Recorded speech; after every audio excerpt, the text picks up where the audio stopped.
Guys, make sure you're following us on Spotify and Apple Podcasts. It massively helps us out. Enjoy the episode. Right, welcome back to Pitchside, everyone. We are joined today by Mr. James Allcott himself. Welcome to the show, my friend. Thank you. Probably up there with one of the most knowledgeable, if not the most knowledgeable football guy. No pressure, by the way. Absolutely no pressure on it. How have you been? Obviously, you're repping the new QPR top, because I thought it was a retro top. Yeah, I thought it was classic as well. Beautiful, Yeah. But that is a serious garment as well. It's good, yeah. We're hopefully a promotion kit. That's what I'm after. Well, yeah, we will get onto that in a minute, because we've had a lot of people saying, "Will QPR get promoted?" Talk about Adel Taarabt. We should pose the fact that we asked questions from people to be sent in for James, and then your top though. Can we get an appreciation for that? Obviously, the audio listeners have absolutely no idea. They have no idea. Reeva's repping a 19. I think it's like mid-90s. Dortmund but top. it has my name on, which is cool because the sponsor Oliver is my name. Right. And it's a Nike top. But what do you reckon on this one, guys? It's Appropriate. It makes perfect sense, doesn't it? On the sleeve. Oh, it's actually it's an official LAFC top. Yeah, And nice. when they were sponsored by YouTube, I think they still are. But viewers, listen up, okay? We have got a very, very big announcement. Yep. We're giving away a copy of FIFA 22. On both Xbox and PlayStation. Oh, we're giving away 2 copies. Yeah, but one on each console. Yeah, one on each console. Yeah. Okay. All you got to do to be in with a chance of winning FIFA 22 and either or is follow us on Instagram and Twitter. Okay. Yeah. We're going to be releasing the codes on Twitter and Instagram stories at what time on Friday? We're going to release it on Friday. We'll do 7 p.m. 7 p.m. on Friday. We are going to be releasing codes on Twitter and Instagram, and literally 8th of October. First come, first serve. Yep. First come, first serve. Friday the 8th of October at 7 p.m. So make sure you are refreshing Twitter and refreshing the Instagram, and make sure you're following. And also subscribe to us here, right? We're doing well on YouTube, so the people that are actually watching we are. Yeah, and we got the best footballing guest we could have possibly have got. I think you've had episode. The thing is, well, James, everyone ruins me because they think my football knowledge is not great. Right. But I think it's up there. Not quite with your levels, but it's definitely up there. Yeah, you're scaring me with this stuff. No. We're just setting you up really high, so when you say incredible things later, people go, "Wow, this guy really is good." Dangerous. So let's get straight into QPR, mate. Okay. How long have you supported them? Whole life, I'm assuming. Whole life. My first season was 92, 93. I'm really old. Wait, how old are you? I'm 35. You're not. Yeah, that's what's crazy, right? You're not. You look so good. He looks so good. Oh my gosh. Even if you're listening on Spotify or Apple Podcasts, wherever you're listening, please just come over to the YouTube channel and look at how youthful James looks. You can't do that. Thing is, I've had that. It's always been a weird reaction because when I was 21, people go, 21, you look 12. And then I got 22 and I go, how old are you? 22. And I go, 22, you look 12. It's always when you're 35, you look 12. Yeah, exactly. 12 seems to be like a funny number, but yeah, it's always a bit weird. I don't know what it is. Yeah. Do you remember your first game for QPR going there? Yeah, I do. It was God, I'm old. It was Oldham. I was 12. Oldham. I was. Were you 12? No, I was like, what was I? I think I was 5. Oh wow! So I was really young, and I can just about remember it. Sorry, your dad. Yeah, no choice. Yeah. Sadly, obviously. So yeah, dad, granddad, uncle, all of them from around that way, and yeah, when we were in the Premier League then, we were good then, and I went on a run where I think for the first 7 or 8 games, being a QPR fan, we never lost. So really? you were the lucky charm. So I thought I was the lucky charm. Yeah. And then the next 20 years was just like the slow decline of QPR. Yeah. And I was like, what's going on here? Yeah. And I was already sort of sucked in by that first team. And it just went downhill from there. Do you still manage to get to games now? Yeah, I've got a season ticket. Oh, you do have a season ticket? Yeah, I've had a season ticket for 20 years maybe. Something like that. 19 years. 19 wait, so was last year really the only year that you've not been able to access QPR then, pretty much? Because of COVID. So, yeah. I mean, since I've got that season ticket, it was just watching it on a stream. Yeah. Sometimes watching it with my dad, who is obviously where, he was at home. I hope he was at home. And he was, and just having that argument of do you want to be ahead or should I be ahead? Or okay, what are you on now? Let me know when you get to the end of that. Like the 30-second delay or like the minute delay is absolute killer, wasn't it? It was crap, and I could hear in his voice that it was hurting him more than me. Yeah. So I would go, it's okay. You enjoy the shot in its original form, and I'll deal with whatever you've just shouted afterwards. Yeah, it was crap. It was absolutely crap, and it's so good to be back now because we've got an all right team as well. Yeah. I think that's a big thing. As a QPR fan, you go through periods where you're rubbish, and then the odd season where you're great, and when it is great, you're just really excited to kind of be down there. Have you still got Charlie Austin playing for you? Yeah, so we re-signed him. Really? We've re-signed him. Yeah, we re-signed him in January. I said that as a joke. He's like the only QPR player. He's a really good striker as well. Yeah, he bangs goals, doesn't he? Yeah. He does. He doesn't do much else, but it's amazing. He's still got that knack. Yeah, he went off, didn't he? He went to Southampton, got angry at the ref, didn't he? Then went to West blonde. Brom. Yeah, it was Park Life, wasn't it? Where is Park Life? Yeah, that was it. Yeah. And then we got him back in January, and he's been scoring ever since. Who was your QPR guy like growing up then? Who was your sort of idol, or was it even a QPR player? Yeah, I've got loads. I kind of so I have a series actually on my channel. I asked Reeve the other day. I'd love to get you on as well. On we were going to bring Team. it up. Yeah. Okay, great. Yeah. Anyway, I recorded it with someone today, and I was sort of saying to them is I can't go near figuring out my. I don't know if I'm ruining your question now. Figuring out my absolutely dream are team. ruining Am I your right? question. Well, maybe we can dive into it. I can give it a go. So a question was going to be later on. So James, you do a series Dream Teams, which is for your favourite all-time 11. Who are some of your favourite all-time 11s? So you turn around. No, I can do that. But to make a kind of final 11, which is what that's what Dream Teams is. Yeah. I really, really struggle with it. It's a lot of pressure. It is, and it's out there forever. And the guy I was doing it with this morning, he was really, really struggling with it. Is it more of a because you could go down two routes, couldn't you? You could go down the route of the greatest players of all time, or you could go down the route of like your personal like players that you actually have like a connection to. Towards. Yeah, absolutely. Exactly. Yeah. I prefer when people go down the sentimental route because I think that's far more important. And the players that a QPR 11 for me would be. I think I'd have to have two. I think I'd have to have like outside of QPR and then a QPR 11 because there are players from like Division 2 that aren't, they're not Adel Taarabt's level, but it doesn't matter really. But Taarabt's in there. Don't worry, Taarabt will be in there. Yeah, I was for sure. thinking, he's amazing. Yeah. That guy. He's probably my favourite QPR player. He's one of my favourite Premier League players of all time. Yeah. Like growing up, like I was always like that skillful guy. Yeah. And he was the GOAT. Yeah. Some of the stuff he would come up with during the games were actually like. Is he the biggest street footballer in the Premier League history? Would you say? He's got to be up. He's got to be up there because I know what you mean about street football. That's what I mean. That bringing techie style. Yeah. St. Maximin's a little bit now as well. Yeah, St. Maximin's a really good shot. Zaha, I guess. I guess he's become a bit better with his. Why do you think Taarabt never he never went to a big club, if I'm right? Like, no disrespect to QPR, steady.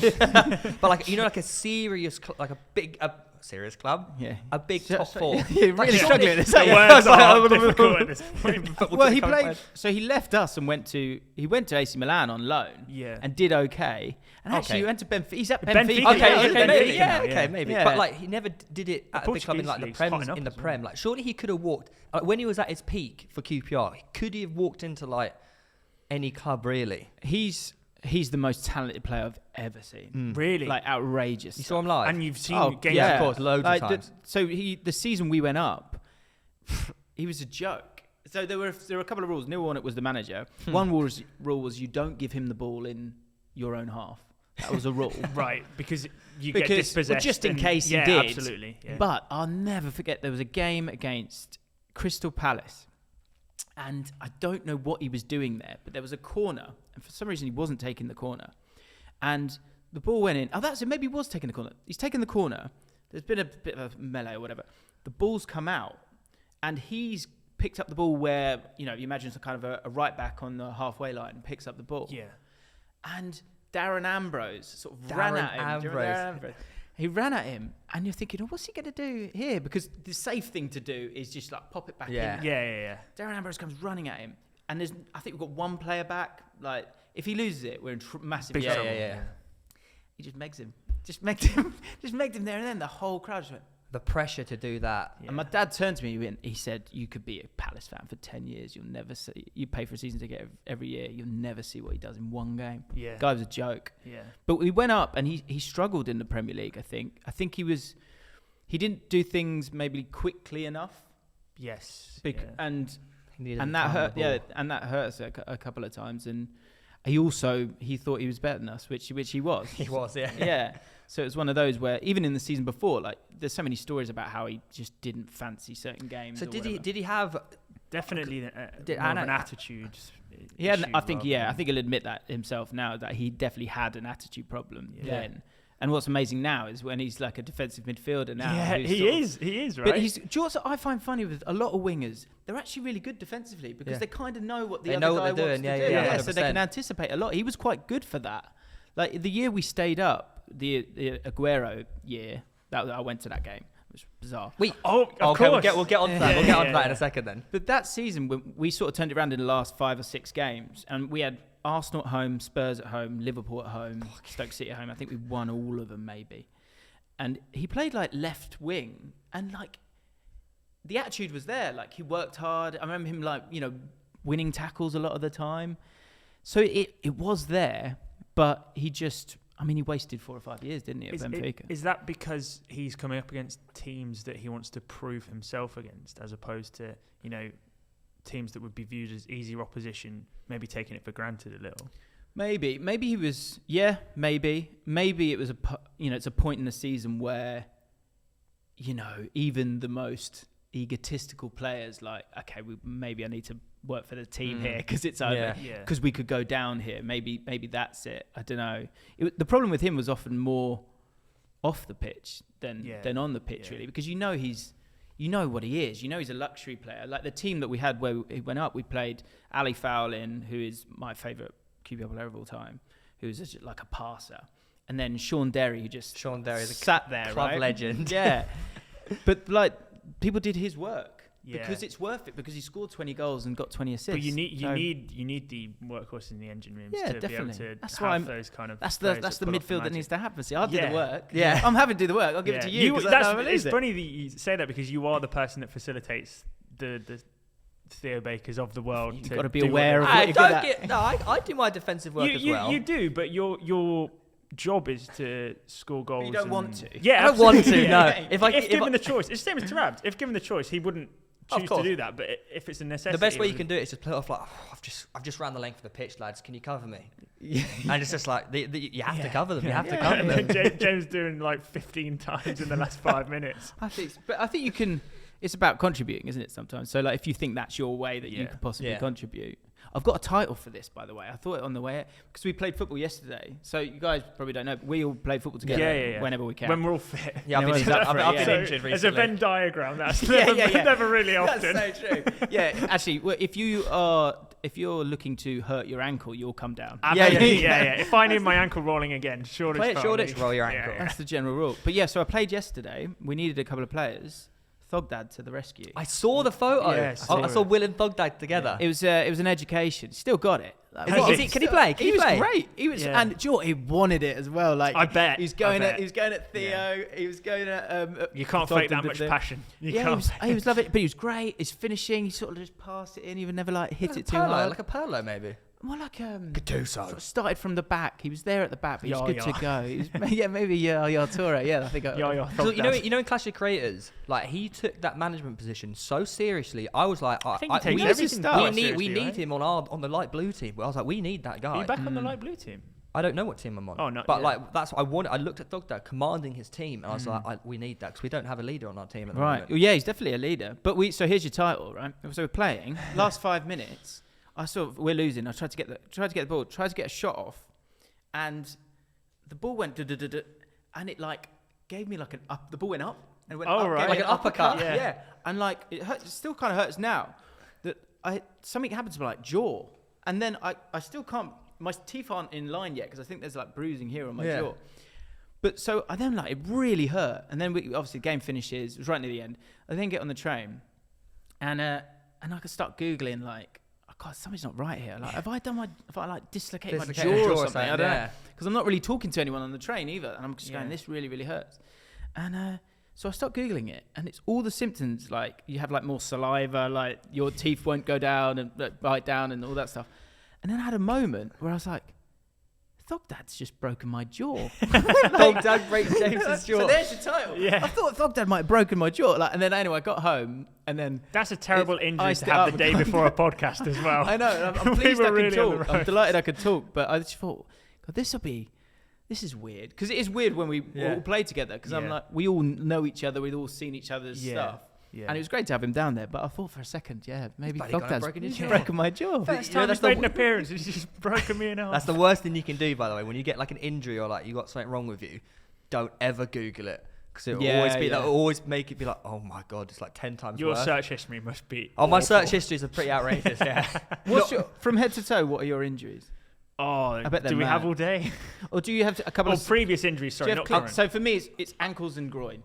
Okay, so I've done my ankles multiple times. Like, there's a video I did this in April where I'm just I don't know if you've seen it on my Instagram, where I just go and turn, but my ankle just gets caught. Yeah. And it's one of the most vile things I think I've ever seen, and it's my ankle.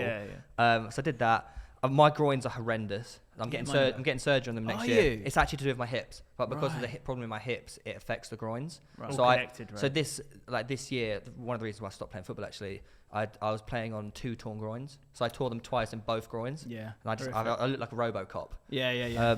Done my knee. And you can't, because you want to get the ball on the half turn, don't you, as well? And you can't like trust it. Mate, there's video footage of me just like unable to turn, and it's just that's quite sad. He's only 25. Done my MCL as well on my knee. Oh wow! I've recently just recovered from a bruised coccyx. Oh yes, you told me about that. Have you ever? If you've ever fallen on your tailbone, oh my God, it's got to be up there with one of the most painful things ever. Cool story though behind it though. Well, are you allowed to tell? Not for this podcast. It's not. Well, I was just at a party and I need that. I was at a party at some DJ's party. Sure. And I just stepped back, and for some reason, there was no floor. There was no floor behind us. Candy. We danced to the candy. Oh, maybe I was having a little chitty chat, and the floor just disappeared behind me. I was like, "Wow, this is a bit of a drop." I'm like falling backwards further and farther. I was like, "Oh, this is still going." It was probably the drop was probably like that, but that's quite. I mean, that's probably like 2 foot. Enough. It was high enough to do some high damage. enough to do some damage. Yeah. But I don't know why I didn't put my hands out. Yeah, I mean, in the moment, probably safer I didn't. Yeah. Then you'd been. But oh my word! Oh my word! Oh my word! It was horrendous. But yeah, I've injured. So between the three of us, we've done a lot. With my finger. Okay, we're still going up. It's not quite Rob Green though. That's that's a 90-degree angle. Yeah, it's not quite. Have you seen the photo of Rob Green's finger? Yeah. Whenever he talks with his hands as well. Yeah, that's the worst part. He's so. Like, wonder what that feels like. Active. It's just pointing the wrong way. Yeah. I also broke my hand this year. What's wrong with you? I have four torn groins and a broken hand and an ankle. The broken hand, he literally ran into another player and it broke his hand. Yeah, I ran it. Everything's filmed, isn't it? Yeah. Mate, you'll see the video footage and you'll be like, how have you broken your hand? Yeah, if you watch that, you think nothing of it. It's a little bump. Yeah, I literally when you're sprinting and then you just. Yeah. But I must have put my hand in such a weird position that it just snapped my hand in half. Everyone thought I was being a pussy as well during the game. They're like, no, I'm like, maybe I dislocated my thumb. Yeah. Everyone's looking at me like, are you, mate, what's wrong with you? Yeah, I'm too quick to diagnose. I'm going, it's gone. No, it's gone. And then 20 minutes later, you're fine. Because being injury prone is quite embarrassing as well. Yeah. Because everyone always takes the piss out of you. And at halftime, I was like, lads, I think I need to go to hospital here. They were like, what? I think that's so unfair. I remember Kieran Dyer. We signed Kieran Dyer, right? And Kieran, so he played right back the first game for us. Did he? At QPR, yeah. What stage of his career was this? It was probably about 30 odd, I guess. Okay, so I think we got him from West Ham, so it was near the end of all of it, right? And 5 minutes in, he did something and got taken off, and everyone's getting so annoyed. I'm like, the guy must have. What, you think he just goes? You think he wants to get? Yeah. I can't get my head around it. There's certain things that fans do that just blow my mind. Yeah. And I can't. I was like, why are we? Hang on, he's got to be heartbroken, isn't he? No footballer. There for the money. They get so much stick. No footballer wants to not play when they're playing. It's the very last thing that they want to happen. Like, you will stay on for as long as possible and try and mask the injury, but sometimes it's it may not look like they've done anything, but they're probably in so much pain. I remember Michael Owen talking about it. Yeah. He won the Ballon d'Or at what? 18, 19, 21, whatever. And he was such a generational talent. And then he had his whole career ruined by injuries. Yeah, like he doesn't want that. He doesn't want that at all. Yeah, like, and he poor surgery that had nothing to do with him, right? Exactly. Yeah. And even Steven Gerrard, I remember him saying towards the latter stages of his career, to be able to carry on playing at the level he was having epidurals before matches. Epidural means you can't feel your legs. Didn't you have? I swear you had something similar, right? At one point. I had a steroid injection. Oh, okay. Yeah, in my knee. What, just to get through a game? Wembley, wasn't it? Was it Wembley? No, it was only a couple of years ago. I had a steroid injection in my knee. I basically, where I injured my knee 10 years ago, it never really healed properly. So the thing about steroid injections, so many footballers have them, but they're not actually, they're basically it's like a plaster.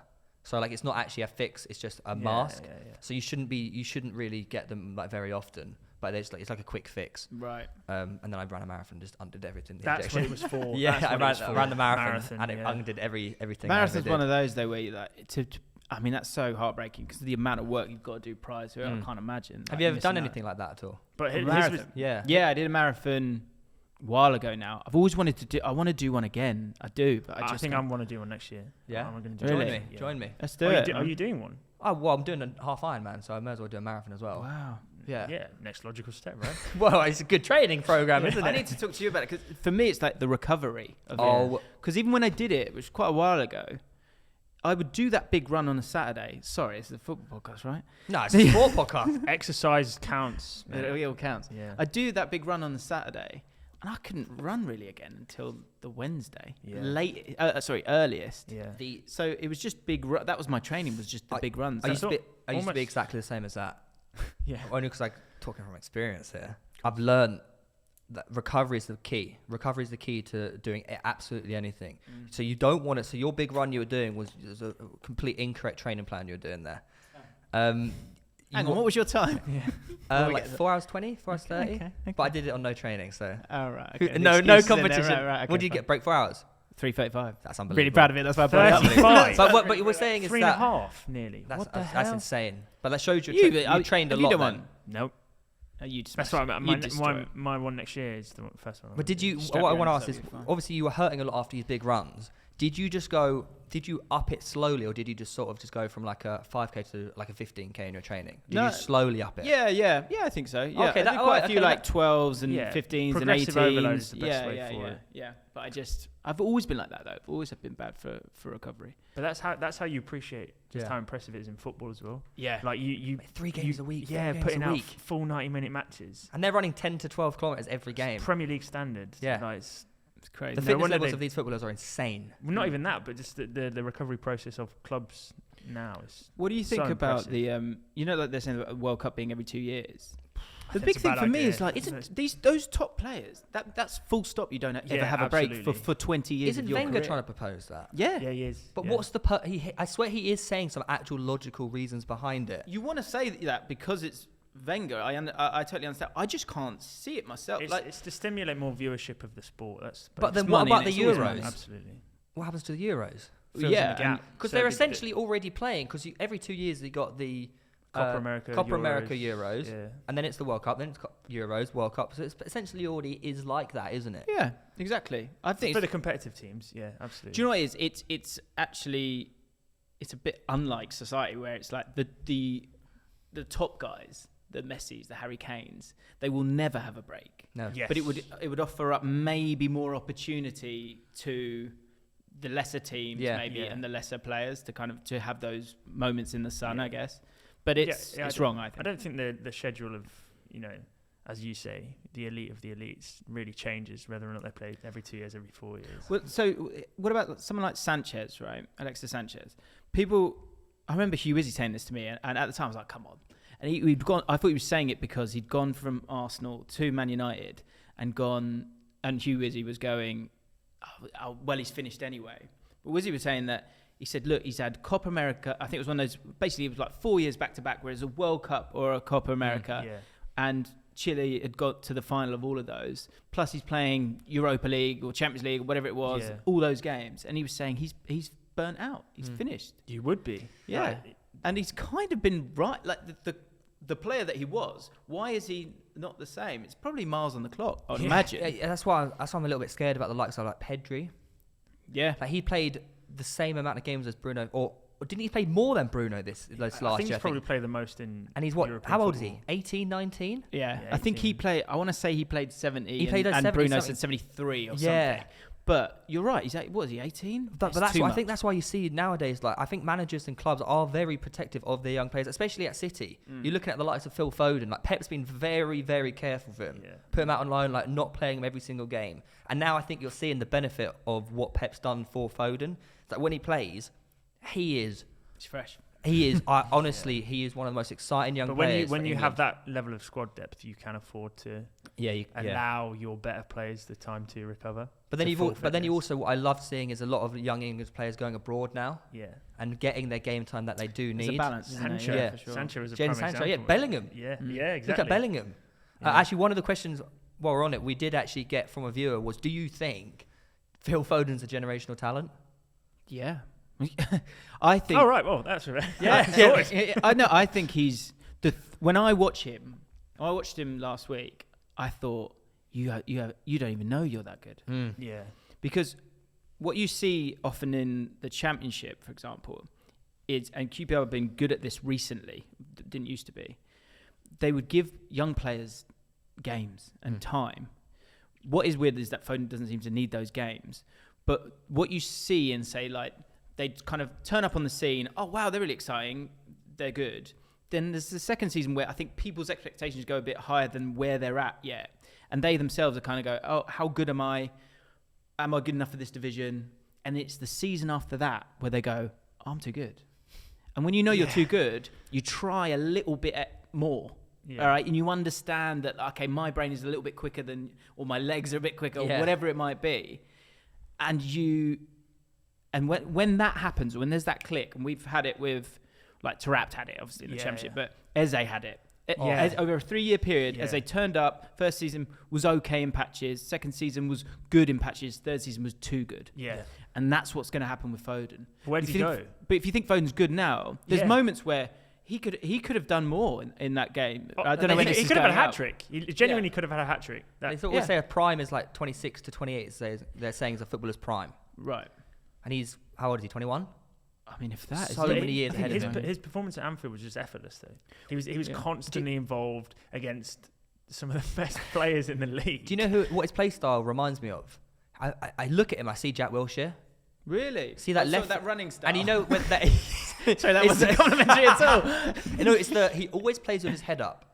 You never see Foden with his head down. It's very Iniesta-esque, isn't it? Yeah, and when you look at Jack Wilshere when he was younger playing for Arsenal, he's always playing with his head up. And that is so rare to see in a young footballer, like, and just commanding one of the best Premier League teams there is. That's yeah. It just plays completely. That goal that fear. Salah scores, Foden could do that. Foden could do that. That's the difference for me. I don't think Foden's aware that he's so much better than everyone else that he tries that yet. Right. But there's no reason why he's not capable of scoring goals like that. I do think though, if he wasn't at a club like Manchester City, say he was at like a mid-table club, I think he would try stuff like that.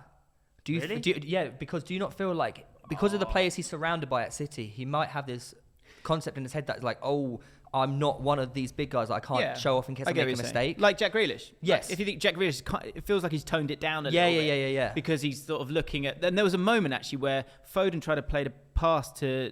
Or wanted to play a pass to De Bruyne. De Bruyne didn't make the run. And Foden didn't go at De Bruyne. He turned to Guardiola and went... Like, he should be doing it's not that. me. It's not my fault. I thought he was going to make the run. Like, so I think you're right with that. I think that might be where it's exciting with him for England is like the freedom that he might get there. But I guess you've got to fit everyone in. That's the problem. Is that? Sorry to go ahead. keep banging on about Man City, but do you reckon that's why they never hit the heights that they should in big games necessarily, Champions League final, etc. So why do you think they're bottling that Champions League game? Essentially, because let's face it, City in the Premier League are the I think they're the best team in the league. What I mean is that they play with freedom. They play with it's almost training level performances that they have. But then when it comes to the big game, it's like, well, this kind of means something. We've got to. I think there's a sort of water torture with Man City in the league where you're kind of like they just dominate all the time. The difference with cup games is that someone could try something different in that one game. And I think almost for the opposition as much as for Man City players, is that you just got to get to 90 minutes. So when it is a cup game, I think there's a bit more of that. Whereas I think there's not that same feeling on the 90 minutes when it's a league season. So I reckon there's 30-40% of games where the team's already beaten before they even get out there. Yeah. And I think there's teams in history where we've seen that, like that great Chelsea side. I think Old Trafford for a long time, it was like, we're screwed here, aren't we? When you go to Old Trafford, like you sneak a draw, you take it. And then when Fergie left, David Moyes came in and they lost 1 or 2, and then everyone, it's like the sort of the bubbles burst. Yeah. And then that's like, exactly let's what have a little go. Yeah. So I think there's like, people are already, I don't know, knowing that they're going to kind of lose those games. Whereas a cup final, you go, let's just get to half time. And there's maybe that little bit more of a focus on that. And Man City, when they play the way that they do, where it's not truly about individuals that much, there might be a case where no one's totally certain of just taking the game themselves because it's such a team. That's what I mean. Like if Pep goes and approaches a cup final game like he would, a standard sort of early Premier League season game, I think they just wipe the floor with most. Well, it's certain games like when Man City lost to PSG. Yeah. And it's like those are the games City need to win. Yeah. Like they have absolutely no choice to win. I feel like I always think in my head, like footballers, there is pressure, but they're now so elite and they're so mentally aware of everything. I don't actually feel like pressure affects them too much. For at Man City, I think there's such a hype and such like a what's the word, like they have to win the Champions League. Yeah. There's such an expectation of them to win the Champions League because of how much they've spent on the club. I think maybe some of them are probably overthinking it. That's the point. Well, that's what happened in the final. That's what happened. Yeah. They played Gundogan as at the base of the midfield. Yeah, when he scored 13 goals. Yeah, you played Rodri or Fernandinho. It was. I mean, it's not for me to say Pep's making mistakes. Yeah. He made a massive mistake there. It was strange, and I guess that's the thing we love about football is that, and anyone can beat anyone because it's a low-scoring game. So I think in those big cup games, teams don't, say it's Chelsea and they are not defending for their lives, but they're trying to stop the opposition. Their players are better than, they're still elite players. Do you know what I mean? So if they get the chance, Kai Havertz will put, you would hope that he would put it away. So when it is one where maybe it's 60%, Man City are always going to dominate games by 60%, you still got 40% and better players in that 40%. That will give you maybe a chance where you win a game that you wouldn't expect them to. But then you got games like Sharif versus Real Madrid. Yeah. And they just get battered. They did get battered, didn't they, Sharif? Yeah. And it's just like... But that's why we love it. That's why we love football, right? Yeah. Well, speaking of that, you obviously mentioned it earlier. You went to Man City QPR. The Aguero moment. Right, Did you stay? Of course I stayed. You had to stay. And did you? What do you mean? What did I stay? They were drawing at that point. The game was still going. Yeah. But did you... So when that goal goes in, as QPR fans, are you low-key a little bit like, oh my God, or are you disappointed? Did you... Because obviously, I assume looking back at it now, it's different to when you obviously felt it in the moment. Sure. Yeah. To add on Theo's point, did you know that you were in almost the golden great point moment of the Premier League as you were there? I couldn't care less about that. Oh, really? At that moment in time. Yeah. So for people that don't know, QPR went into that game, and importantly, off the back of a home win where Djibril Cissé, who I met bizarrely a couple of years ago, and was just waiting to bring it up to him, and he didn't really care. But anyway, such a Cissé thing. Yeah, it was devastating. But we beat Stoke City, which put us above Bolton, and it meant that Bolton had to beat Stoke in their last game. We had to not. They needed to win, and we needed to lose, I think. But what happened was, obviously, like the game is madness throughout, right? Yeah. And like again, people forget like the Jamie Mackie goal, the Cissé goal, and the mistakes that were made there, like for us to get those goals with 10 men. Joey Barton, we forget that as well. Like Joey Barton trying to do whatever he does, and Joe Barton doing Joe Barton, doing Joe Barton exactly. So my main concern was us staying up, obviously, and so as the minutes go by and we're 2-1 up, I'm thinking, and this is the horrible thing, and we've all had this. I'm at this end. The game's happening down your end. So I'm like, you've got no understanding if the ball's going this way or that way. And somehow we keep getting away with it more and more and more. But all I cared about was us staying up. Unfortunately, my best friend is a Stoke City fan and doesn't care about football apart from Stoke City. So although the entire world is watching those two games, he's watching Stoke Bolton, which is amazing. Perfect. I know, absolute hero. So I knew I could pick up so I'm like panic. I'm like losing my mind. If anyone's seen me at a QPR game, they will know that I can't contain myself, especially a game like that. So it went to 2-2, and I went, shit. Sorry, I don't know how to swear. Yeah, no, you can, absolutely. No. All right, okay. Anyway, so I just go, I don't care about this game. I want to call my friend Craig and go, is it over? Is it over? So wait, you're one of them guys in the crowd that spreads the news? Yeah, well, I just wanted to know. Yeah. And so I raced down into like the middle bit. I was right on the aisle. And I'm just going, is it over? Is it over? Like, because I knew they were winning or drawing. They were drawing. Right. I was like, a draw keeps you up. And a draw keeps us up. Is it over? Is it over? And I just heard him like go, yeah, it's over. And I'm like buzzing with that. And then I literally just went to tell my dad. And like you just hear and the goal happened. Really? So you saw it? So I saw it, but I was like paralyzed emotionally by the fact that we're safe, but I haven't expressed that really yet. Like there's just too much going on. Wow. And Aguero scores that goal, and you go, we're safe. I don't care. Yeah. It was crazy. What is so unique about that game is that both ends of the pitch, every fan in that stadium was buzzing. Yeah. Everyone's fine. I just gave me goosebumps. Like, there's not a single person who left that stadium not absolutely. Because you've stayed up. We've stayed up. They've won the league for the first time in their history. So we're walking to the station afterwards, and it's happy days. Yeah. It's only a couple of days later, maybe even a couple of years later, where you go, we're 2-1 up there. But yeah, it was crazy. It was crazy. Is it one of them ones where you look back at it now, you sort of like, you know it happened, but you can't actually remember seeing it and witnessing it and feeling it? You now look at it on TV, and that sort of is your memory of it. That is a shame, isn't it? Yeah. Like those things do happen. I think the Aguero goal, yes. The Jamie Mackie goal, no. That. Yeah. Oh, because we're defending for our lives, and we take off Clint Hill. Praise be to Clint Hill, one of the greats. And we put Armand Traore, remember him? Yeah. So he goes on, and he's like a left wing back. And anyway, I think we just like clear the ball with 10 men. And then you look here and you see, oh, there's loads of space. And Armand Traore's got the ball. And he's just like pushed it in front of him because they're trying to get the winner.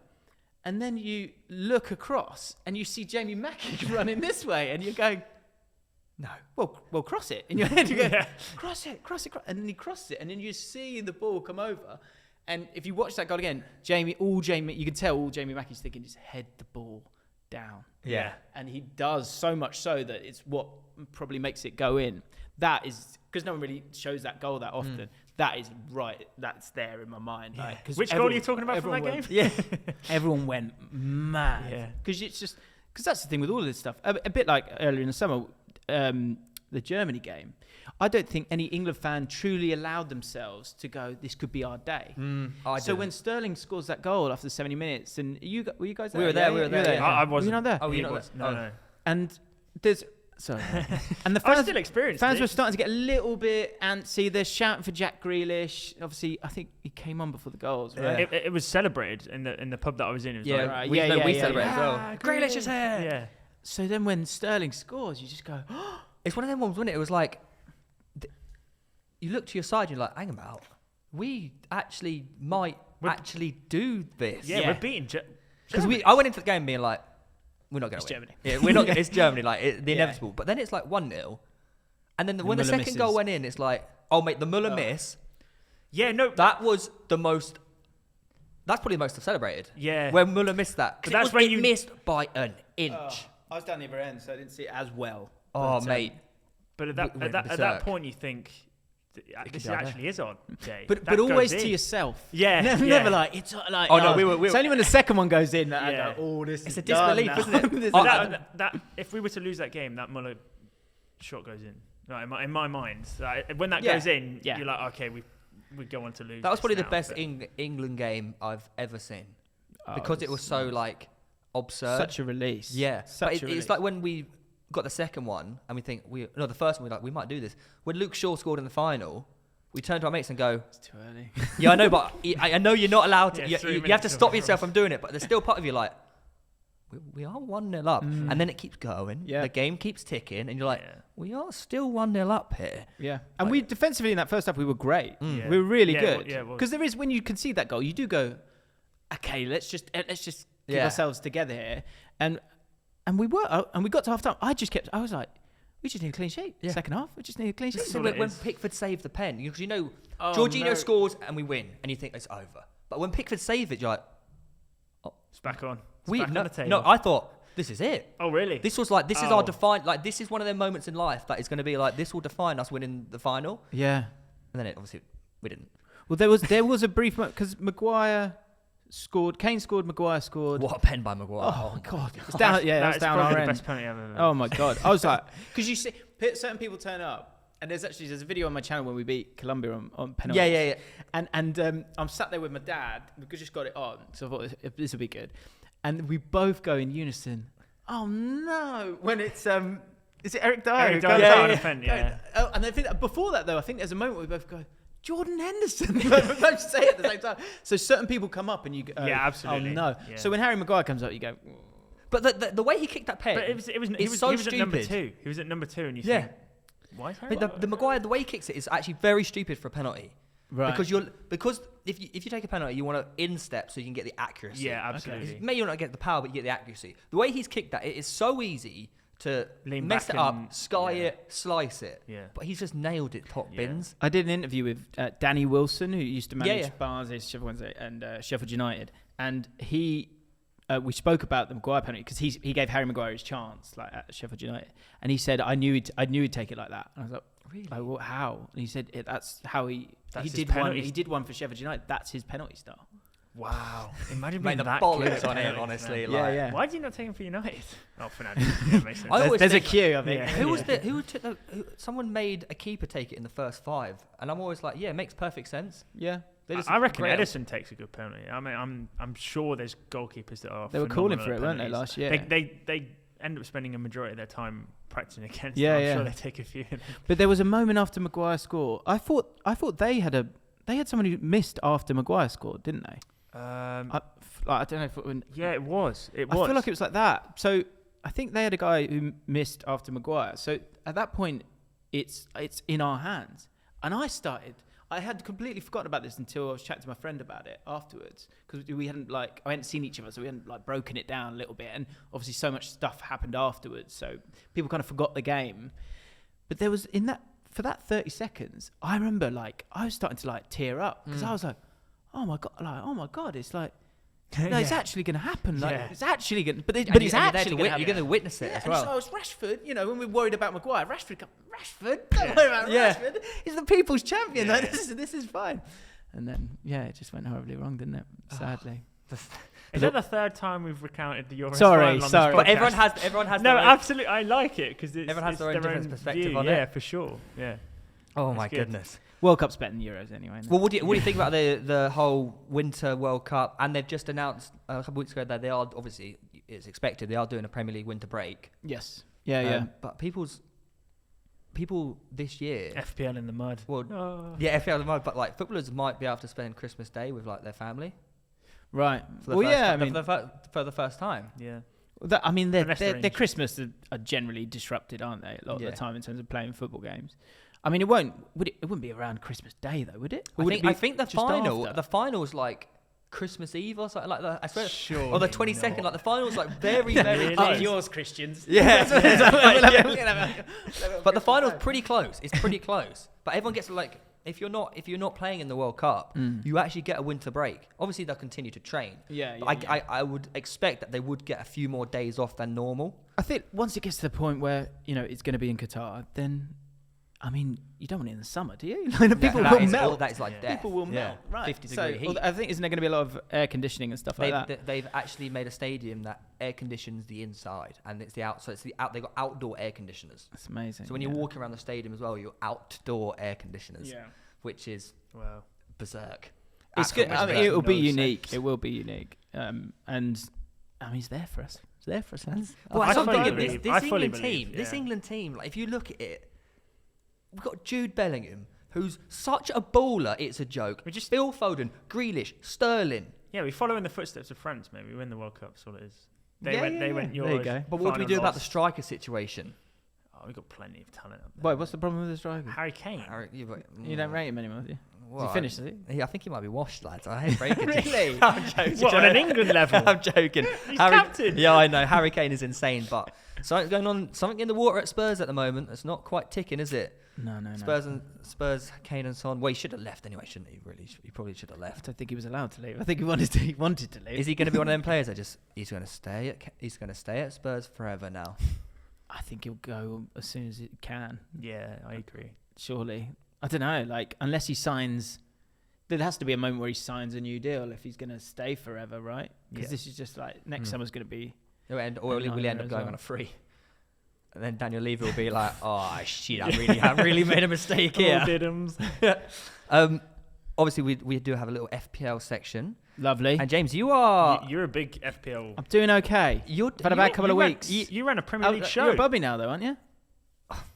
No, you're Might above be. both of us. No, shall I check it? Shall I check it? Because you joined the league like a week late, didn't you? No. Did you not? No, I was top of it. Thank you. Oh, okay. Well, you are. So there is a not now. YouTube's creator league, basically. Yeah. With a lot of like YouTubers and whatever in it. And you are currently. No, James is definitely above both of us. Yeah, sadly. Yeah, you are flying up the leaderboard. Come on. When did you get into like FPL and like sort of like wouldn't take it to FPL, but like when did you start a YouTube channel and like how did you get into it? Because obviously. Yeah, we haven't really spoken like about 35, so Yeah. you learn. All right. Yeah, but no, I mean, these are facts. These are facts. It's like I'm not similar, ashamed you of have to like learn. I guess you have to like learn the industry getting into it, or not really. What with FPL? FPL, YouTube in general. But yeah. even to extend YouTube talk, you didn't originally start as a football content creator. You were more sort of. I was doing a bit of everything. It has always been football. I worked in TV and then wanted to be a football presenter, sports presenter, and so then I left the job. I used to work for Good Morning Britain, so I left Good Morning Britain. No, sorry, can't do this. Yeah. Is he coming? Is he? I'm gonna just no, I want to be a presenter. Anyway, so I left, and then the short story is was looking for a job for a while, and there was a few different places where it sort of came to be. But anyway, I spent a good few years in football fan media, working with Redmen TV and Arsenal Fan TV and doing our own stuff as well. It was at Ball Street. And then it got to a point where I was like, hang on a minute. I'm like, this felt like it was coming to an end, the company I was working for, in terms of my time with it. And I was like, I've got nothing. I haven't got my own, I don't have an audience. And what I was seeing was that people that were presenting stuff, they had an audience, and that's kind of why they were getting these opportunities. And that's why I'm so grateful with what's happened to me over the last year, because I know that as much as I believe in myself in terms of being good and do the work and all that stuff, I don't get these opportunities if people don't, if I don't have an audience, right? Let's be honest. Sadly, that's how it works. Yeah, that is how it works, right? So that's when I kind of started to kind of get into that. But because I'd been a producer and I'd seen that side of it, I was always felt I had, I thought I could make good formats and make good content myself. For a while, I think I got my channel, not wrong, but it was like, I wanted it to be a place where I could do anything. So if you go back to like the early videos on my channel, there's like a boiler room. Do you know what boiler rooms are? Where your boiler is. And you put like there's like a DJ and it's like a set. I thought it was like an airing cupboard. Yeah. I mean, I guess it kind of is. Yeah, you're kind of right. Well, but yeah. Anyway, I would do like comedy, a few comedy videos and stuff like that, or like I had a series called The Process. I had a podcast called The Process where I did sort of deeper conversations with different people, and it was only kind of when I sort of had a bit of a break from that, started doing Football Manager stuff when lockdown happened and all that. But in that whole time, that's when the FPL thing happened. And people don't really know this, I guess. I produced that show as well as presented Did you? it. Yeah. So what was... That's why it was... That's why it was hilarious and really well put together. But the good... And I guess probably what I do now, where I try and offer value, right? Or an element of insight if I can. Like, the reason I'd sort of drill down on that now is because when we made the FPL show, I was like, okay... They basically said... What do you want to make? Because we think we think you've got the kind of producer background to kind of know what people would want. Yeah. So I was like, okay, FPL, right? If you want it to be dry, it can be really dry and boring. But ultimately, I was like, is there something that people can take away with them, but can it also feel casual to a point and fun to a point? Yeah. Yeah. So that was the thing that we wanted to kind of create with that show as we did it. And I'll be honest, with FPL, I'd kind of got in this. I did it at uni, and then a few years after that. But I'd kind of gone away from it because it was, I don't know, it just felt like a bit too much effort at the time. But it's grown so much, especially in the last couple of years. I feel like FPL's taken it to like a new level. Yeah, and what was great about, I'm so pleased I did the show at the time, is you could see the FPL families, Planet FPL, Let's Talk FPL. Check out all of those, by the way. They're all wonderful, and there's loads of others. Always cheating. They were all just kind of making their way and doing it because of their kind of love for it. Yeah. And now they're sort of getting a few more opportunities and getting to do it. But the game was just about to explode, I think, at that moment in time. And so when I then got back into it for the show, I just it's a buzz, isn't it? Like when you have a good week, it is a buzz. No, I fully understand when a player that you have scores a goal. There's a definite level of attachment where it's like, oh, this is actually enhancing my experience of watching a football match. There's a lot of negative things out of COVID, but I definitely think COVID did help to enhance FPL. Because it was like the only thing everyone had. Like if you were into football, like FPL was the one that was like keeping you sane. Like for me personally, a few years ago, I went through a stage of not really bothering with football. I sort of fell out of love with it for a bit. Sure. And we started doing our FPL league, and because of like the severe forfeit at the end of the year, it really got me engrossed in every game and back into football. Absolutely. Maybe not by my own choice, but now I'm so invested back into football that I love it again. It helped me fall back in love with football, which I'm so happy with. And then obviously we've had like our crazy moments in FPL. Did you ever hit? No, you can't. Yeah, don't bring it up again. No, we won't bring it up again. Basically, on the last day last year, I overcame a 54-point deficit on the final day to get out of the bottom two. You serious? Yeah. 54 points? Yeah. What happened? Is this in the previous podcast? Can I go check out? Which one? Maybe the one with Chris. There you go. Right. Pepe and Mane, that's what I'll say, on the final day. Sorted you out. Right. So on the topic of FPL, are a lot of your decisions for fantasy football based on your affiliation with stats, like your love? That's not affiliate. Affirmation. Sorry, for stats. XG. And XG, past maps. Yeah. Or are you more of a person that bases it a lot on eye test and how you feel a person? I think what's great and the balance I try and see. I will do a video. I did it in the Fallout on Monday. I was talking about XG, and then at the end of it, I went, I forget XG. Like this is what I think. Yeah. Right. Because I think it was the Man City game. Their XG wasn't that great. But I was like, hang on, I watched the game. Like they dominated that game. Yeah. But that kind of led to the point I was making, which was that because they didn't have strikers, their chances are from more difficult areas. Yeah. Whereas if they had someone just standing there in the middle, the chance that they would inevitably get, the XG would then be higher. So there's different ways of reading it all. Eye test is still the one. Like, right. For sure. Like, yeah, of course. Yeah. The best way I can put it is that I was listening to a podcast and everyone. So the story about Brighton last year was that their XG was great, they couldn't get the points. Yeah, their XG is not as good this year. They're overperforming. I think so. Yeah, they're making up for last year. Well, yeah, but that's the point. Is that so? What are you saying? They're having a worse season this year than they were last season? Well, they're not, are they? Because they're winning the games that they are. So I think there's just a massive pinch of salt with all of it. I think you do have to go with your gut. What I've really loved, my biggest buzz, is doing like a video straight after the game and going, I think it was this stuff, and then watching Match of the Day, and then it being if they do the stuff I said, I'm just like, yes. I know what I'm talking about. I think because you never no one officially knows what they're talking about. Yeah. It's all just guess and estimates. Yeah. Exactly. Really? So when it comes to FPL, I tell you what I am. I'm a fixtures man. I'm a fixtures man. You have to play the fixtures. My basic rules are... You do. Yeah, but I mean... Like my Ben Foster Martinez. But to go back to Mohamed Salah, there are people that are just... There's a certain level of quality. I think Salah's one of them that you have to have him. Yeah. You have to. No, but I mean, if you were to look at stats, you'd probably think that Man City wouldn't concede at Anfield based off the amount of shots they generally do concede to teams. Right. And then Salah goes and scores one of the best Premier League goals of Yeah, his of career, course, you know? yes. I think Salah is an exception. I think there's a few, but for me, I'm kind of like, what's going to anger me the least, and what it's like good fixture. If I've got good players in a good team that are playing easier teams, and then blank. It's inevitable, right? then you have to do I'm it. giving myself the best chance, Yeah. and Yeah. ideally at home. then I'm giving myself the kind of best chance. So although there are all these, and also the other thing is, are they definitely going to play? Like, Yeah, because that's the problem with Man City. that is Pep the roulette. It's problem. Pep roulette.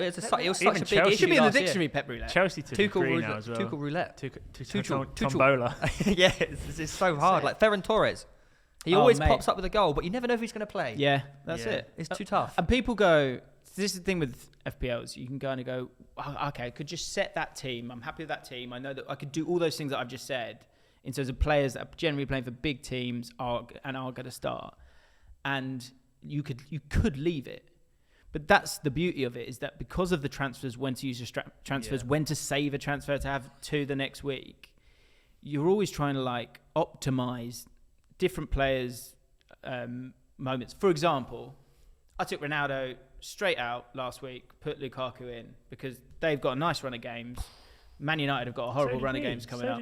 I didn't. Oh, you didn't actually. Did you not? I did. I mean, and that is your choice. But go ahead. But am I saying Ronaldo's better than? Am I saying Lukaku's better than Ronaldo? No. But according to what my little algorithm thing is, for me with Ronaldo is that he always pops up with a goal. Yeah. Always. Europa League, 93rd minute. Who is it? Shock. It's Ronaldo. Like, it doesn't matter who he's against. I just But have that's what we mean. Certain Yeah, caliber of players are just and it's a very completely borderline one. fixture-proof, Yeah. But I just think on that occasion, look, you'll be right, you'll be wrong. Yeah. Right? Of course. But how good is it when you like have a 0.5% own differential and they just like absolutely bark for the week and it's like, oh, God, that's what FPL's about. The one thing I when you think when you've got your moment and the person that you've chose, for example, outperforms everyone in the week, and you're just like, I fucking know football, man. Do you find yourself? Do you like to go rogue, or do you find yourself? Do you drift to the template? He's a rogue. You're a rogue shout. I'm a relatively differential based guy, but if they're backed up by solid factual evidence, yeah, absolutely. I'm like, but that's what FPL is. It's Yeah. getting it's reaching the trend of what everyone will pick before they pick it. you're very much stats. Like I don't look at stats. yeah. I don't look at stats. People, Coward says you're lying. I was like, I genuinely don't. Yeah. I just go with. Do you look at fixtures? I look at fixtures, Right. and I just go with gut instinct. That's what I do, and I'm doing all right. We'll see how long it lasts. But that's good because then it's not a decision made on a results basis. Yeah, if it goes wrong, you're it's me. picking something because it should have an outcome that. But the one thing I am doing you now expect. is I'm trying to not take -4. I'm not trying to take a hit. A -4. Yeah, that's the one. So I learned that because because they add up year, so much. We actually calculated. We were like halfway through the season last year, and people had 100 like points. 50. Like By the end of the season, like 100 points on yeah, minuses. literally 50 plus Really? points. Yeah. See, racked and up after- people forget that. They add That up is fast. important to keep because hold of those. in the moment of the game week, you think, oh, this guy's essential. The fixture he's having, I've got to get him in. The -4 is worth it. He's going to cancel it out. But then over a period of time, you're probably down on where if you'd have just left the place. Well, to this just week play their game this week weeks I out. rolled a transfer, so I got 2 for this week. Yeah. And I got the lowest points for this Right. week, but I rolled a transfer. I was But it's a it's a long-term game. Yeah. Now And that's the other thing is people start chasing. Yes. That's the horrible thing. Is Yeah. if you haven't had a good start, like when you're kind of at the top, go, well, I'll just make the sensible decision. Yeah, that's Which what you I'm can't do. doing as well. Yeah, exactly. You And know you'll what I carry mean? on doing well. Yeah. It's when you start chasing it, and that's where it gets funny. And when you get to about like February, because you kind of go, well, I've got to, you know, you got to You have throw to it start out. doing Yeah. stuff, don't you? Because if you get to February and you're like 100 points down, it can do 1 week and you're back in it. Yeah. But realistically, it's probably not going to happen. That's when you start to panic and be like, I really need to start getting back into it. Last year, I was bottom 2 for like since Christmas or something stupid like that. It was It was. I think I was, and then you just had this massive trajectory off a cliff. To the bottom 2, Last year, and then come the Gundogan. Did you not have Gundogan? Yeah, we were on the Gundo wagon. I didn't have him. That, See, that's what you know killed what, me though, last year. That's the one thing I did learn. But that's what I mean. Like the trends of players. It's like Jesse Lingard. The people that got on Jesse Lingard early last got on year Jesse Lingard. made like Save me. an 80-point swing on everyone who didn't. If someone's in form now, don't wait. That's my tip. If someone's in form, don't wait. Get them in. Okay, so here's a good one. What constitutes form for you? How many games? Antonio. So many people didn't have him in. Yeah, but he starts bagging. You get him in straight away. Straight away. But what I mean is, after how long is it no longer a coincidence that they're playing well, and you're genuinely like, okay, I should really be looking at getting this guy in straight away. Like first 2 1 weeks, week, 2 fixtures, two games max. But you've only got one transfer, haven't you? Yeah, but you find a way. You roll lose, it. You take the -4. Yeah, you take the -4, go back on everything I said. Take the -4, get Antonio back in. Do you know the thing I was thinking when we were just chatting, whilst we were chatting there, was actually, do you know what's really important as well? Is importance to the team. Now that seems really obvious, but like that, I got Bamford in really early last year. Yeah. So I love Bamford. I love Antonio. You're talking about importance to their actual team in the football. Yeah, right. And that's what I probably got wrong with Lingard, was that like, okay, you've got Antonio. Yeah. But the other guy alongside Antonio is really important. Yeah. It's really important how they're going to score goals. And there's often is sort of two of those guys. Bamford is always going to play. He's always going to play 90 minutes. He's always going to be the man who's getting the bulk of their chances. Same with Antonio. So I think that's important as well. It's also why penalty takers are so highly viewed in the FPL world as well. Yeah. Because but that's why I probably wouldn't go rogue. I wouldn't go rogue with Yeah. a player who's, I'm trying to think of an example, like a Jared Bowen or something. Like, there's no reason why to not go with Jared Bowen. I think he scored in his last game, but he's not the guy. Yeah. Like, I like the guys. At the start of the season, I was one of only like 2 or 3 people in our league to have Ben Rama. I've got him in now, yeah. I had him from the start because I looked at he scored a hat-trick in one of like the last pre-season games. he was against Brentford, right? Yeah, he's bagged a hat-trick. And like, he is serious talent. And he's important. He's very important. He's the guy that gets the assists and he's popping up with a lot of goals, isn't he? Yeah. And he's not even that expensive. That's another vitally important factor, set pieces, in terms of the game. Because you never know if you're going to get anything from it. The one guy I'm stuck on now is, because I've got 2 transfers for this weekend. I feel like Luke Shaw and Cresswell right now. Like Luke Shaw, I rarely go to Man United's defence. Luke Shaw for me has always been do you know what I read? must-have. Do you know what I read the other day? They've only kept 1 clean sheet in 18 matches. That's what I'm thinking. That's mental. I think there's something with Luke Shaw that people like. It's, do you remember when, like, what's his name? El Hadj Diouf got a move to Liverpool because he'd had a belter of a World Cup. I think that there's a Luke Shaw thing going on there. Well, that said, if you, without trying to get too tactical, if you look at his average positions in games, he's so far up. That's weird. Another thing. That's another thing that I wanted to pick up on with you is your very your tactical analysis of things is very. What's the word?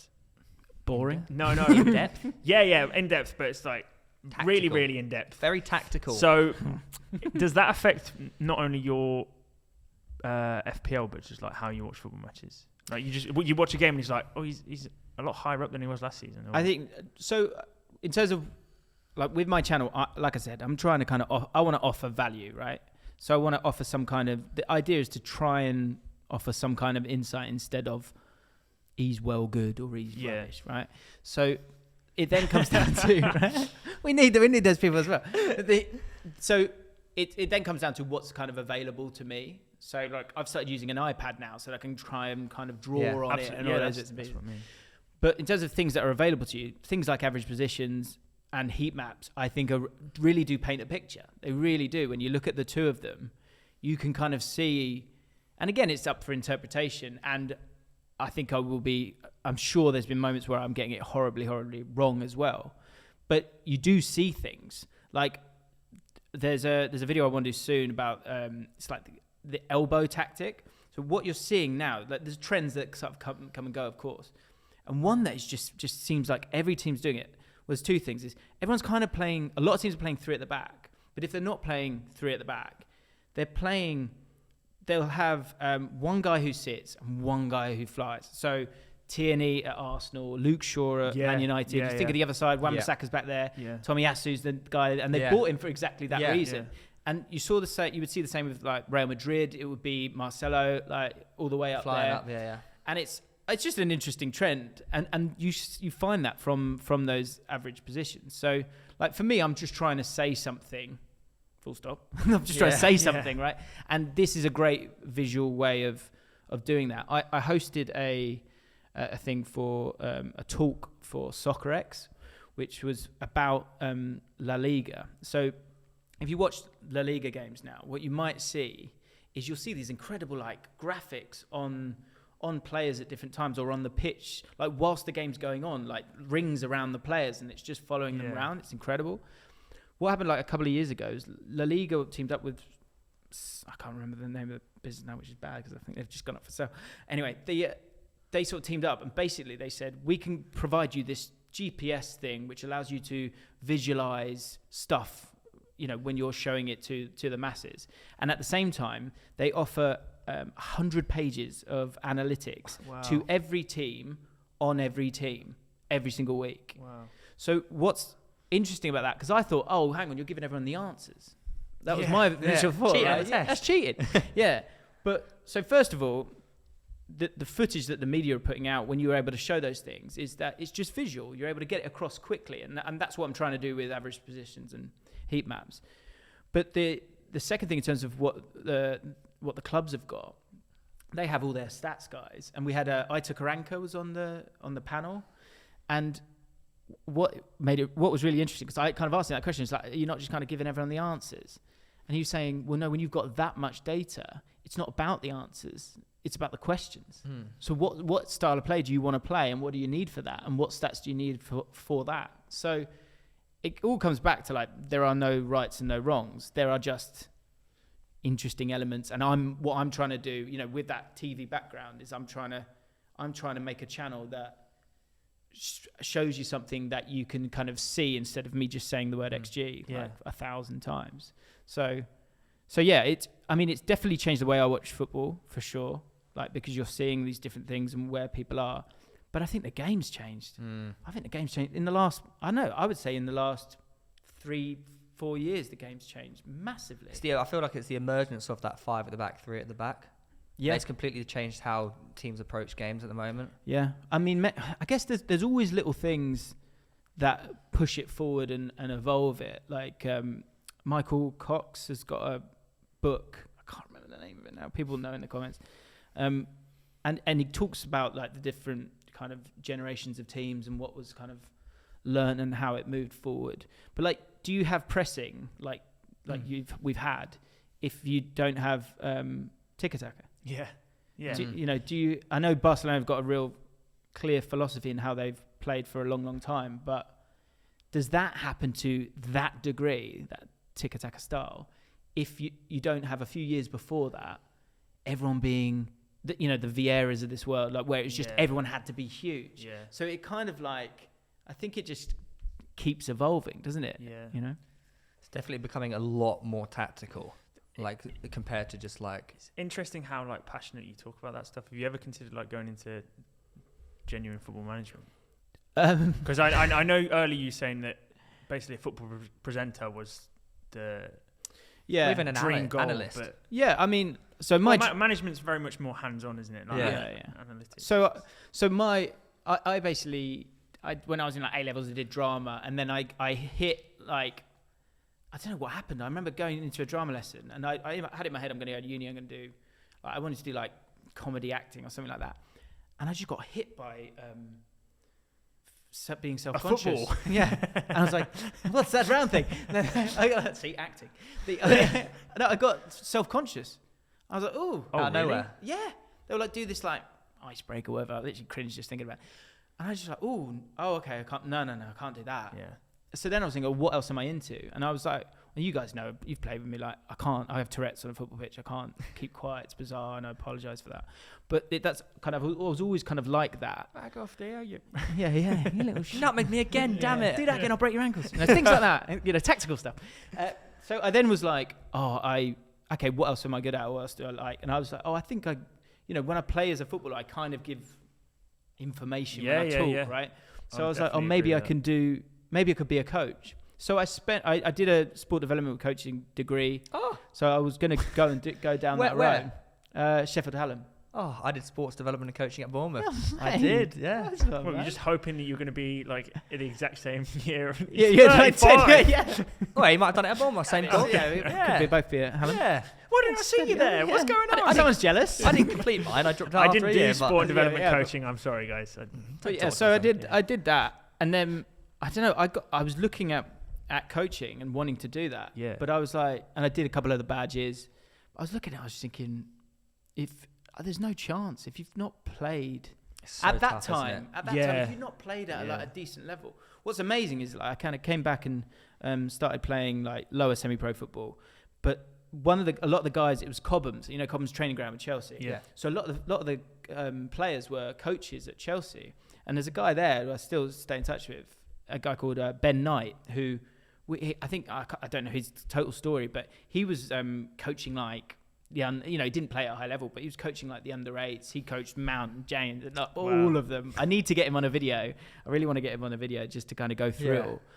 But he didn't play at that level, but he's invested 12 years of his life, and he's now a wonderful, wonderful coach at the Champions of Europe. Yeah. So I think now it looks a little bit different, and it's there for you if you want it to.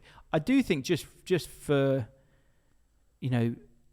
attempting to be educated on it all, that I think it would be probably in my interest to sort of do a course or something at some point once I can get a chance. So what are you now? What level? I'm only level 2. Level 2. So So do you think you could see yourself going up to like the UEFA A and B sort of levels or not? I don't know. I think it's would it be beneficial to you? Like, would you want to move career past it? Because basically it's like changing your whole life, isn't it? Really? Yeah, exactly. Yeah. So I think that wouldn't work. I think like my dream has always been I want to present the World Cup final. That's what I want to do. Wow. That's the North Star for me, and that's where I'm still trying to get to. Yeah.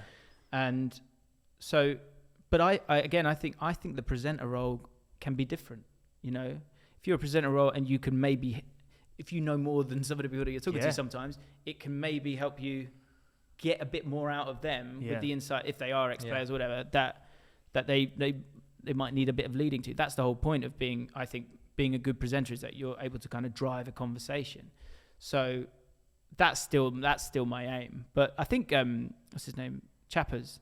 I think he's doing a degree on like, not football ownership, but like something, the sort of whole business around it, again for similar reasons.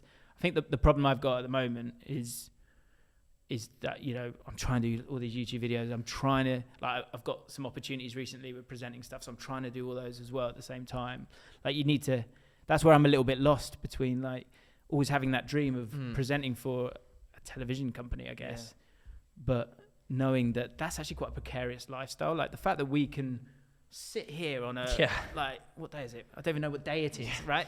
That's how enjoyable the conversations. But like the ownership of your audience, content, what you do, is it's funny. I get caught between kind of, I want that, like I want to be doing Match of the Day, I want to do Football Focus, I want to do all those things, right?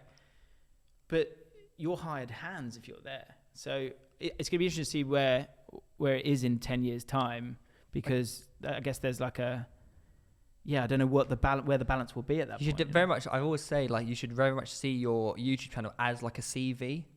So the more you do it, the more you better your content and up everything, the more you're going to get these opportunities. And I read somewhere as well recently that all the TV rights, sponsorship deals, media, it's leaving TV. Yeah. Like over the next 2-3 years, everything is going to these online platforms, and you're going to see more of us popping up essentially. Yeah. I hope so. Because not only that's where the opportunities are, but it's sad to say, but that's also where the money is as well. Like football is very much a money business now, and all the rights are moving from TV to online. So you're going to see it explode over the next 2-3 years, 100%. Well, I had a meeting with, I won't say who, but and I was chatting to him about it, and because I've been a producer, or I'm a producer, whatever. I was trying to get that across to them, because I had this meeting with them, and I thought they were going to have that kind of YouTube look at me. Yeah. Do you know what I mean? I've been there, trust me. There. Yeah. So I kind of like put the cards on the table and go, I know sometimes people can think, football, YouTube. Yeah. Right. Okay. You're a certain type of person, which I'm like, if you watch one of my videos, that's not really the road I'm going down. Yeah. And he said, you're right. Like, if I talk to the controller of this channel, and it's a pale male 55-year-old, as soon as I say the word YouTube, you're not getting the gig. Yeah. And that's a shame, because from a producer's point of view, when I get to where I want to be, The thing that I'm going to be most excited about is the fact that I will know the names of my audience that have been there constantly, always supported me, and I'll be so delighted that they've kind of pushed me up the hill a little bit, right? Yeah. But I also think from the other side, a producer could say that if they give you that gig, they know that you're coming with a load of people who approve of you. Yeah. Because you've kind of earned that through your YouTube CV that you've created. So when I get to that moment, what I'm going to be excited about is the opportunity to be, I'm one of you. Like, I'm one of you because I've been one of you from the start. Yeah, so I'm excited. That's why the dream to do a World Cup final. I wouldn't do it the way that these presenters do it, because I would just be too excited. Yeah. And I would allow myself to be that excited. Yeah. Because that's authentic, right? Yeah. You're a guy with the dream of presenting the World Cup final, actually presenting the World Cup final. Yeah. And I think the authenticity of being in that moment. Yeah. But also, football is, like when we were talking earlier, you're getting their hairs are going up. That's because we love it. We love it all, right? Yeah. And I think sometimes that gets lost a little bit. Like, everyone's kind of being quite uber professional. And when I look at TV now, I kind of pick it apart. It's because it's still, and sports stuff a little bit different, because I think they are kind of moving that way and they've seen it. But other TV, I'm like, this is what is this 2004? Like it's still it's just not like real. That's why I rate BT Sport so much, because it's so vital that the people in charge are the correct people. Like, BT Sport are so far ahead of Sky in terms of connecting with, say, YouTubers and online people. Yeah. Like when we did our FA Cup stuff, we would always work with BT. They were always accommodating. Like, I got to know the producer of the show. Like, he absolutely loved it. He's an old guy, but he's willing to learn and know it. For example, and the BT of the boxing as well, they were getting like Joe on the panels and stuff amazing, like that. Yeah. And it's like, you would never normally see, like, Sky are starting to do that. I think Sky are now doing it because they see how well it's going for BT. Yeah. But for example, when they started doing the FA Cup, I used to do an FA Cup thing where I go to every round of every FA Cup, work with the Emirates FA, I work with BT, all that sort of stuff. And for 2 years, it just was huge. Like that, the series won awards. Like, they got so much good reputation for it. And then the guy in charge moved on, and they just lost it. And it just stopped. Yeah. And because the new guy came in and was like, this is not the direction we want to go in. I was like, look at what's happened over the last 2 years, and it's on an upwards trajectory for you as a company. And he's like, yeah, this is not a direction. And he moved everything, all the resources back into TV. Right. So it went up for like 2016, 17, 18, 19 went downhill. And now you see these guys really like, oh no, we made a mistake. We need to get back into the space. And now you're seeing again, it's going up. Yeah. It's just like, it's so important you have the right people in charge. Yeah. Otherwise they'll just fuck it for everyone. And I think you got to hang in there with all of this stuff. Like, I can't remember who said it. It might have been Bill Burr or something like that. He was saying you have to become undeniable. Like, that's what it has to be. Yeah. And I that's really stuck with me, that I want to get to a point where I've got so many hours on the clock. Like, and the content that I'm making, often it is stuff that you could, with a better budget, you could take that and put it elsewhere. M&F at some points. Like, that's what it's a really cheap, super cheap M&F. You know what I mean. But that's it. But you have to, because I think that's a point to be made, is that, for the fifth time in this podcast, I am 35. And it's like, someone tweeted me saying like, oh, I'm an aspiring presenter. And I honestly have only considered myself a presenter probably in the last 2 years, right? He said, oh, any tips for an aspiring presenter? And I sort of tweeted back, and I hope if you are watching, I hope it didn't come across the wrong way, but I said, work your bollocks off for 12 years. Yeah. It's not going to happen overnight, is it? Yeah, and often it's not you're not in control of it. So you've done a fantastic series for 2 years, not put a foot wrong. Yeah. Or that we did a great show that there was a community that started to be built with the FPL show, and then COVID hits. Yeah. Like, these things, like they happen, but but you have to just keep like moving forward with it, because I think that's with what we make a lot of time. Often we make it for, and I did it with a series with the process. The point of the process was to talk to 20-year-olds, so people in their 20s, because I think when you're in your 20s. And it remains, but you have so much doubt in your 20s of like, is life going to work out? Oh, right. Even this show, it's always on the back of your mind, isn't it? Yeah. But all you can do is just keep walking forward with it all, keep right? I'm like, we literally had the conversation as soon as I sat down. Yeah, because you said, oh, it's going well, and I go, yeah. Now the fear is like, when's it gonna? Are people going to get bored of you, or are you doing a bit too much stuff? And people are going to go, "Oh God, not him." I remember getting into YouTube. They were like, "Oh, how long do you think it's going to last?" I don't know, like 4 years. It just keeps going. Yeah. It just keeps going. Like I don't think it will ever actually end. Do you not? I can't believe that. But I never right. used to think that about. But then you think about it logically. Why would it end? It's only getting bigger. I don't think it. You just have to keep evolving and adapting. That's what it is. It's evolution. It's not. It's not an ending cycle. It's the fact that you originally started doing something that you now no longer are even close to. Yeah. Point. You have We're hosting a evolve, podcast talking about football. It's just like anything. You never planned that originally when you started. Don't get YouTube. stale. Yeah, I think that's really important. I think invest in yourself. Yeah, and I think this is the thing that is still holding a lot of us back, and I think it's a frustration of a lot of people. I know a lot of YouTubers have spoken about it. Is the fact that you've got to be open. Yeah, like be open to things. Like even myself, I started a TikTok page like a month ago.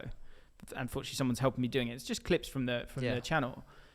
But before that, I was kind of like, I knew TikTok would be huge because I was open enough to get that. But I was like, it wouldn't kind of work for me. And really, I should have gone, okay, this is here. Yeah. Be open. How do I do? I should have started that a year ago, whatever it was, right? So the more open you are, the earlier you are. Yeah.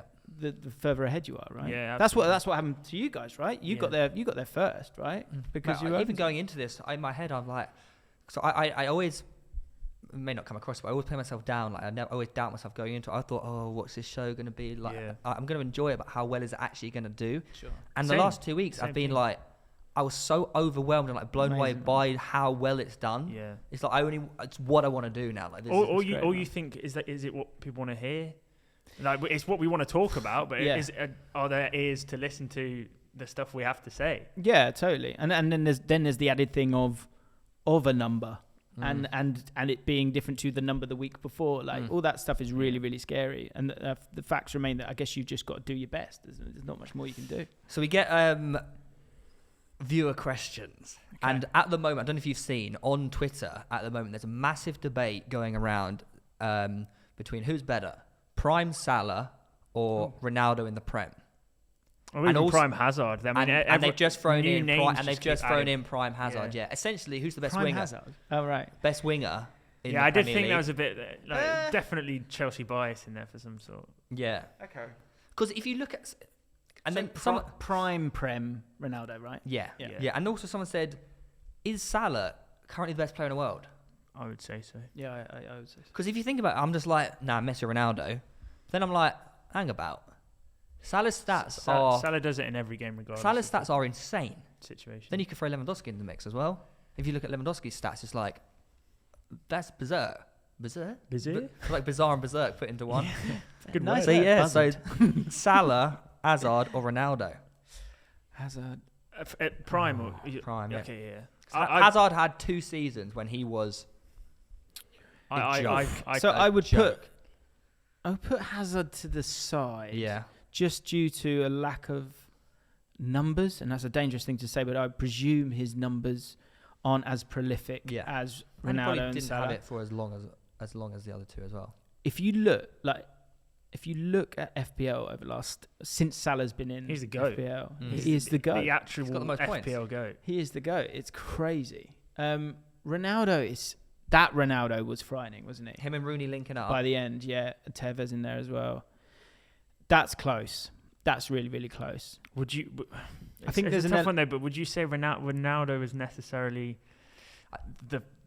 he was in such a good team. I know the Liverpool team is really impressive, but Salah, season on season at this point, is like head and shoulders better than the rest. I feel like people have this bias towards Ronaldo because me obviously I do. But you look at Ronaldo and you say, "Oh, Ronaldo's better than Salah in at that time because of what he's gone on to achieve in his career." Right. Whereas if you compare the numbers, I think Salah. I don't know, but I think Salah is better in terms of numbers. I don't know that though. I could be completely wrong. I think it's close. Yeah, that's the reason for the debate, right? Yeah, I think Ronaldo had a bit of a run up, didn't he? Because he didn't hit the ground running straight away. Like I remember it might have been a League Cup final, it might have been against Wigan, something like that. And he played, and it was like, oh, Ronaldo's playing. Like he was also a kid as well. He was incredibly young, right? But I think he was so angry, he just destroyed them in that game. But if we're going to that moment in time, which is See, this is the problem, right? If you're going peak Ronaldo in that moment, then you have to go in-game right now and right then. You can't do consistency or those other bits, right? So the question then becomes, who is doing more in a game? And with that, the question is was Ronaldo given more chances than Salah is? I feel like Salah makes a lot of his own chances. You could also say Ronaldo but Salah's got two of the possibly the two best. People can argue this another time, but like two world-class fullbacks creating for him. That's true. So so then to go to that Man United team, he's got Wes Brown. He's got, I don't know, he's on the left-hand side, but he has got Scholes in the middle. Yeah. Rooney. So he's creating. It's more midfield creativity rather than. Yeah. So in terms of creating your own goals and and dragging that team along, like, I mean, I think if you take Salah out of that Liverpool team, they're screwed. Yeah. But how much of it is him? Then you could say, if you took Ronaldo out of the United team, they probably weren't as screwed as if you took Salah out. But that's what I mean. But I look at Ronaldo in that team, and I'll go, if you look at some of the goals he scored for that team, are some of the greatest goals in history. Free kick against Portsmouth, the 45-yard shot against Porto, even the free kick against Arsenal. Like some of the stuff he did for that team. Do you remember the counter-attack against Bolton between Ronaldo and Rooney? And it was a corner or whatever, and they've scored in like 9 seconds. Yeah, at the other end of the pitch. Was it Arsenal? Was it Arsenal? No, was it Bolton? Oh, there was another one. There was another one against Arsenal. Yeah, I remember the goal you're talking about. Do you know what's interesting as well? Is the fact that of how Liverpool play. So Liverpool play and press high up the pitch, because if you win the ball high up the pitch, then you haven't got as far to go to score. So that makes you think Ronaldo probably had to do a little bit more, because they've got to kind of, and maybe they own possession a little bit more and work their way up. They got Carrick in that team as well. Yeah. So maybe they kind of got to the same points as well. Talking about the stats and all that stuff, what I would like to see is like a touch map of the two of them.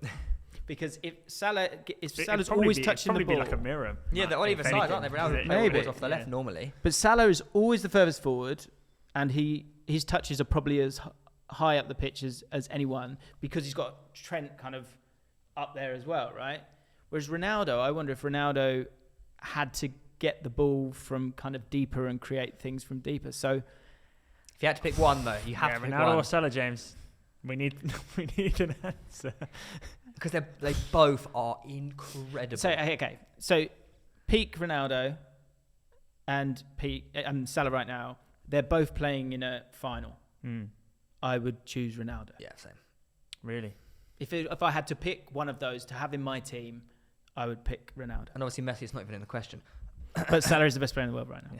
I would agree with you on that one, and it pains me to say it. And puts me back on the fence. And I'm such a Lewandowski fanboy as well. So he's outrageous. This one's this is a toughie, lads. This is a real. Tell me toughie. if you want me to be shorter with my answer. This one's from Omer 191107. Good guy. I hope that's not his number. Okay. Who is the best?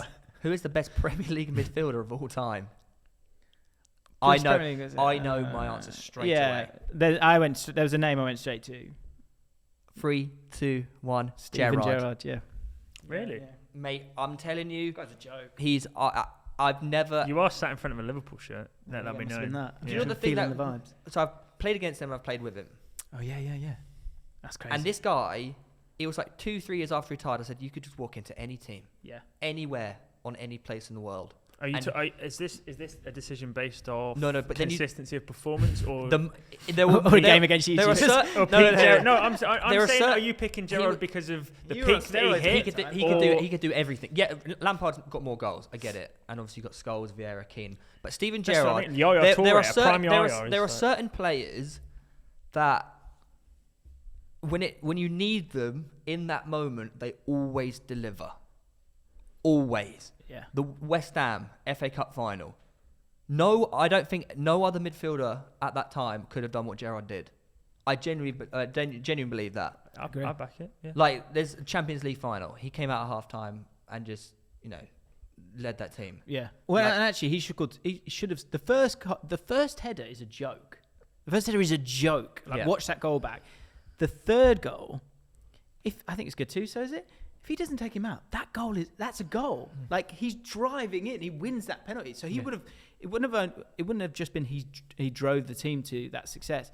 He would have got 2 goals in that final as well. That's why it's so sad when he slipped against Chelsea. Like have you watched this Steven Gerrard documentary? He talks about it in there, and he was like, it broke him a bit. Yeah, it broke. He said he didn't speak to him for like 2 weeks after that because he knew how much it meant to him. Yeah. Like, he carried that team. Well, he had Fernando Torres. Don't get me wrong, but and did he play with Suarez? Yeah, he did. Surely. Suarez. Yeah. Was the Suarez? That season. Yeah. But Gerrard, he owned that team. He ran that entire team every single time, and it's just like for decades. Yeah, he could play. And the thing is, the beauty of Gerrard, like, he could play anywhere.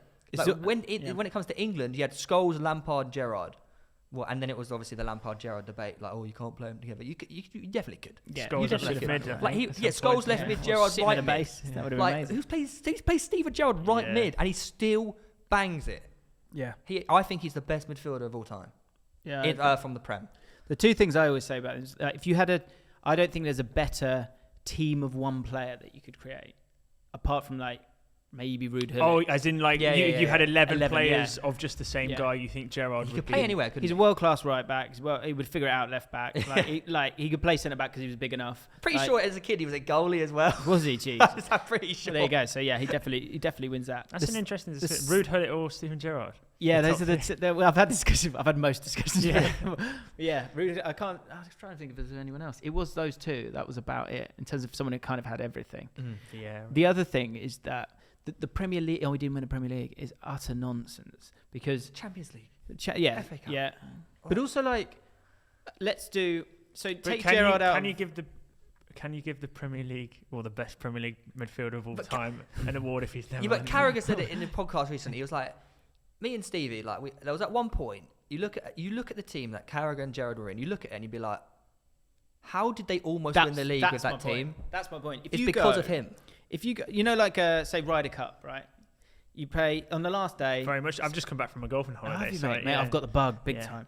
But say you play the last game is the singles, isn't it? Right? Yeah. So there's 12. Let's say there was 11, right?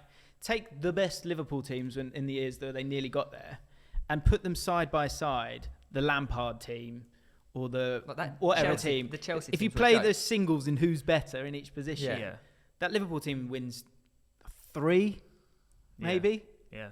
Maybe 4, like tops, like against these. Like if you do it against Chelsea, like what? I mean, who have Liverpool got? Is Carragher above Carvalho, Terry? Probably not in terms of quality of a centre back, right? So it's Torres and Gerrard. That's it. He's unbelievable. He's unbelievable. Do you agree with Gerrard all-time best Prem? No, I think Lampard best. Do you, man? Yeah. He a fun fact. Just his output. I mean, it's output. We scored more goals than Thierry Henry. Yeah, he's the best highest scoring midfielder in Premier League history. Yeah, you can't deny that. But he also played a little. It's not necessary. It's not even necessarily his job either. Like he was on pens. All-time in all-time Premier League players, is Salah above Gerrard? No. Okay. Because of the prolonged period. I don't even know if you Gerrard played. Do you compare? Are they comparable? Well, they're so different. So I think when they do like the Premier League all time, it's like when people go, Peter Schmeichel versus Yaya Toure. But then what? Salah won the Prem with Liverpool. I'm trying to see it as. But I think everyone can say the top 2. Everyone says the top 2 are Henry and Shearer, don't they? Yeah. Does anyone go? Is anyone in that bracket? No one else is in that bracket, are they? Let us know. No. Could you put Aguero up there? I wouldn't. I think he's a tier below, personally. Yeah. If you were doing a ranking system. Thierry Henry in his prime was unplayable. But so were all of these people that were there. So my point is, in that next tier, I think Salah's in that next tier now. I would agree. So then the next question after that, maybe you can ask your next guest, is Salah above Gerrard in that? If Salah has... I feel like how you look at it is... But that's why this is so enjoyable. Yeah, because it's always going to be... When Liverpool won the league, if you took Salah out of that team, they still had Firmino, Mane... I don't think they win it. You don't? Okay, maybe. But if you took Gerrard out of Liverpool's team, they're fucked. Yeah. Do you know what I mean? But they didn't win the Premier League, did I they? know. But they did win 2 I know what you're Champions saying. It's tough. They're still both so incredibly important to the teams that are in there. I mean, that's undeniable, really. It's good true. question. It's maybe a little bit of a quick fire one for you. Okay, yeah. England to win the World Cup or Yeah. QPR to win either the Prem or the Champions League? That's a tough QPR. one. Really? Yeah. Yeah, club Really? before It's so country, tough. club The only He's not in an reason England shirt, is he? the only problem is that, and the reason why I always really push England is there is nothing like those summers. No, Where we all put our weapons down Everyone about gets saying together, who's don't better they? or bantering whatever club, right? And we just go, we're all in it together, aren't Yeah. we? And there's nothing like that. So Until Scotland win a final and then it's Jimmy Allcott. yeah, exactly. Yeah. Jimmy McCall. But yeah, so that makes it really difficult. But like we were talking about earlier on, like when things are rare, and I know England getting that far is rare, but QPR winning the Premier League. Yeah. I'll Leicester, take it. Leicester did it. No, but it's even more outrageous than It's Leicester. outrageous. That's the Yeah. yeah. Okay, you ready for Quickfire the quiz. the quizzes? Oh, it's not quickfire, is it? It's not quickfire. So Chris got 3, Ben got 1, 2. 2. Chris got 3, Ben got 1. Ben got 1. He got his own YouTube channel views. He did get was that the- question That was the right. answer right. And yeah, I hope I've made the difficulty good enough. I hope you haven't. Are you ready for question number 1? I think Yes. James might get 5 here. No, I'm not. That No, he loves putting the pressure on. My problem is so every week I have try and take in all this stuff. Then you get to Friday afternoon, you go, oh, I don't need to know anything else, and it all gets wiped away.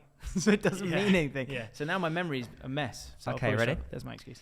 Which player has scored the fastest hat-trick in Premier League history? I think I heard this on a podcast this morning. Sadio Mane, Southampton. That is such annoying timing. What? Thank you, Well The done. Athletic. Thank you, The Athletic. Oh, I love the Athletic. Texas podcast. Southampton versus Villa in 2015. 2 minutes 56 seconds. I got lucky there. Quick, actually, off topic. Lewandowski is like 4 or 5 goals in 9 minutes, or Mane's hat trick in 3 minutes. Lewandowski's. Yeah, the goals are outrageous. It's more goals. It's like 5. Is it 5? It was that good that it made Pep Guardiola speechless, mate. Yeah, that was weird. It was weird. And he came off the bench and did it in 9 minutes. I was like, oh. But the final goal was like the most ridiculous. Like that scissor kick. Yeah, it's outrageous. Yeah, It's yeah, like, yeah. At that point, he's just playing a video game. Yeah, that was doing it. Okay, Yeah, so you're that's 1 out of 1. delighted. It's a good start. Yeah. Question number 2. Sorry, The sorry. 2026 World Cup will be hosted across Oh no. 3 countries. Ooh. Can you name them? You could be hosting the final. So let's hope you get these on, right. Come on. It's a good position to put yourself in if you do know them. I suppose. Yeah. It's a bad start. I don't. I'm guessing. Is it? Oh, I don't know the third one. USA, Canada, and Mexico. Yes, it is. 2 out of 2. Come on, like I said, I'm joint first. I can take that. That's fine. I can walk away. Ooh. English rock star legend Elton John was twice the owner of what met football Elton club? John. Another story. You've met Elton John? Yeah, it's amazing. Reginald Dwight. Yeah, well done. I love him. Doesn't like to be called that. But yeah. No, I know. Sorry. Well, what club did he used to own? Oh, Watford. Okay, right, that was too easy, man. Right, I did say That one was too yeah, easy, like, damn it. That's football folklore, if you watch Ben mate. Foster's At what point does vlog, this make me unlikable? I think we're getting there, aren't we? maybe I did say it'd be good. Maybe I went too I- hard for Ben Foster. Yeah. No, I I think these are relatively hard questions. James Also, is Forget a how old I am. knowledgeable guy. Forget how old I am. and also make sure you are commenting your answers down below and don't cheat. Come on, we've had a lot yeah, of people we get want you to answers, get involved, but just and I think the everyone honest commenting way. right now, I think, is telling the truth of what their answers You pause are. it, can't you? You can. Pause and answer. Okay, question number 4 is a true or false. Bayern Munich star Thomas Müller is a keen chess player and has once won a Bavarian chess tournament. True. We got him. Yeah. We got him. False. It sounded really good. Yeah, it's so I was crazy. like, yeah, I've definitely It's heard so, that somewhere. It's so random. Is that not another player? You just I made said that this. up. I said this when No. he posed the question to me. I was like, Yeah. "Have you just swapped his name?" I'm out for sure there someone is else? probably But- a Do you know good what, chess it player. might be Anthony Joshua was saying that he's got really into chess. Maybe that was it. I was thinking good for it- the A lot, mental a lot of side, people yeah. did get into chess over lockdown, right? It's Yeah, a I good did not. pastime. So you're on 3 out of 4. More FPL. Yeah, well, damn, You yeah. need to get this Right to the- beat Chris. Oh, okay. Oh, good. Well, I'm level with Chris, aren't I? Yeah, you're leveling at the moment. Yeah. And this is a who, 3 is very respectable. this is a who am I? Okay. Oh. I won the Euros in 2000. I've made over 350 appearances for English clubs, scoring 125 goals. I've also played for clubs in China and India. €1 2000. Okay, let's work our way through this. So €1 2000. Who won Euro 2000? France. France, then he was in the Premier League. 125 goals. How many games? Over 350. Over 350. Yeah. That's a lot of games. France, 125 goals. Okay. So it could be... This is my... Am I allowed to just work this out? Yeah, absolutely, mate. Okay. This is enjoyable to we watch. need to stay silent and don't make any facial expressions. Oh, I think I'm just in awe at this point. I think I've got it. Dissecting. Okay, so France 2000, the people who played in that, who might have scored some goals, Henry, Pires, Vieira wouldn't have scored that many. Who else is scoring? Wiltord wasn't around for that long enough. It's got to be those two. So, is there anyone from that Euro 2000? No one high up the pitch. And they also played for clubs in China and India. Oh, okay. That's an important I think I've got it. It's Pires. It's not. No! And you're going to be so annoyed at yourself. Oh, it's not Anelka, is it? It is Anelka. It's Anelka. It's Anelka. I thought... I didn't think 300 games was enough. Of course, But Chelsea, he paid for six. Bolton. He went What am I everywhere, doing? man. He Liverpool, went, Man City, Arsenal, Chelsea, Bolton, West Brom. I thought Perez played in India. Maybe Didn't didn't. used to Maybe him if he didn't. did. Maybe didn't. Maybe didn't. Did you not see the Anelka documentary on him on Netflix? I did. Oh, yeah. That's bad. And also, you got to remember as well, he was only like first. 20. So I don't know how many games he would have played for France, but yeah, he got a medal. I should have got that. Yeah. That's heartbreaking. Yeah. I'd had So you such got fun to 3 look out of 5. Joint with Chris, James. He's fuming. Joint with Chris. I can't believe at. it. Gutted with that. I'm gutted with that. Now, True or false one I can live with. The Bavarian chess tournament sent him. it's such a Send him good off. true or false, wasn't it? That's Yeah, such it a was good really true or good. false. And do you know what? This is the worst thing about that, is that in any big trivia question, the answer is always Nicolas Anelka, isn't it? Yeah. Yeah. Because there's so much you can talk Anelka. about him. I couldn't even remember the Euros 2000 winner, but I was like took me a minute. 125 goals in the Prem. That's Striker. like an Elka level Why sort didn't I of. zone? Yeah, I should have zoned in on that. Yeah. Sorry. Anyway, You were close though. time to move on. On the tip of your tongue.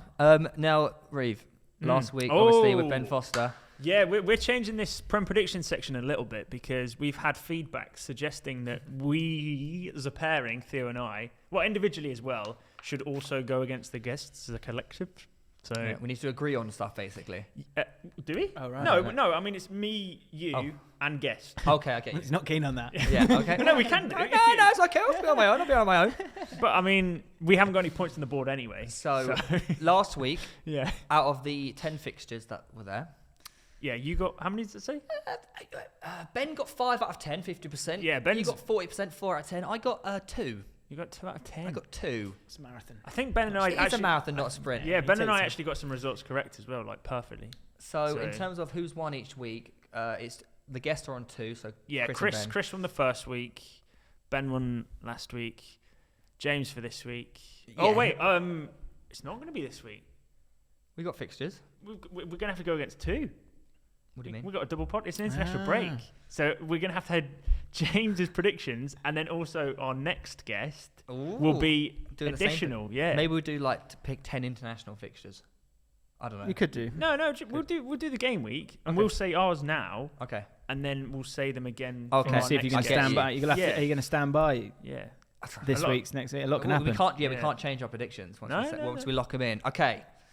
So we're currently losing. So we need a big performance this week from us. Okay. Yeah. As a collective, They always pitch say side is not doing very well. never back the early kickoff, James. Yeah. Watford at home to Liverpool. Who are you going for? I'm going for Liverpool. Liverpool. Oh, a new manager bounce maybe. It's Claudio. At Watford, Yeah. is it? At Watford. Ranieri going to win in the Prem, mate. Sarr going to bag a hat trick. Doing it again. Yeah, I think. Do you know what? Liverpool, actually, they've had a few draws, haven't they, in those early kickoffs? I still think. Oh, that's interesting, that. Drew against Brentford. Nah, come on. Liverpool? Liverpool. Yeah, for me it's Liverpool.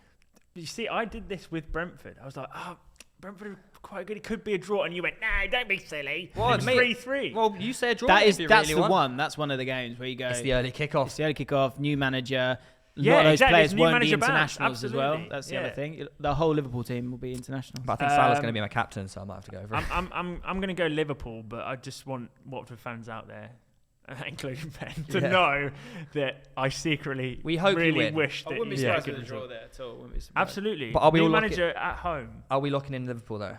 All three of us. Yeah, Liverpool. Okay, and then we get to the 3 o'clocks. Villa, Wolves. Villa at home. Ooh. Wolves have been good as well. Yeah.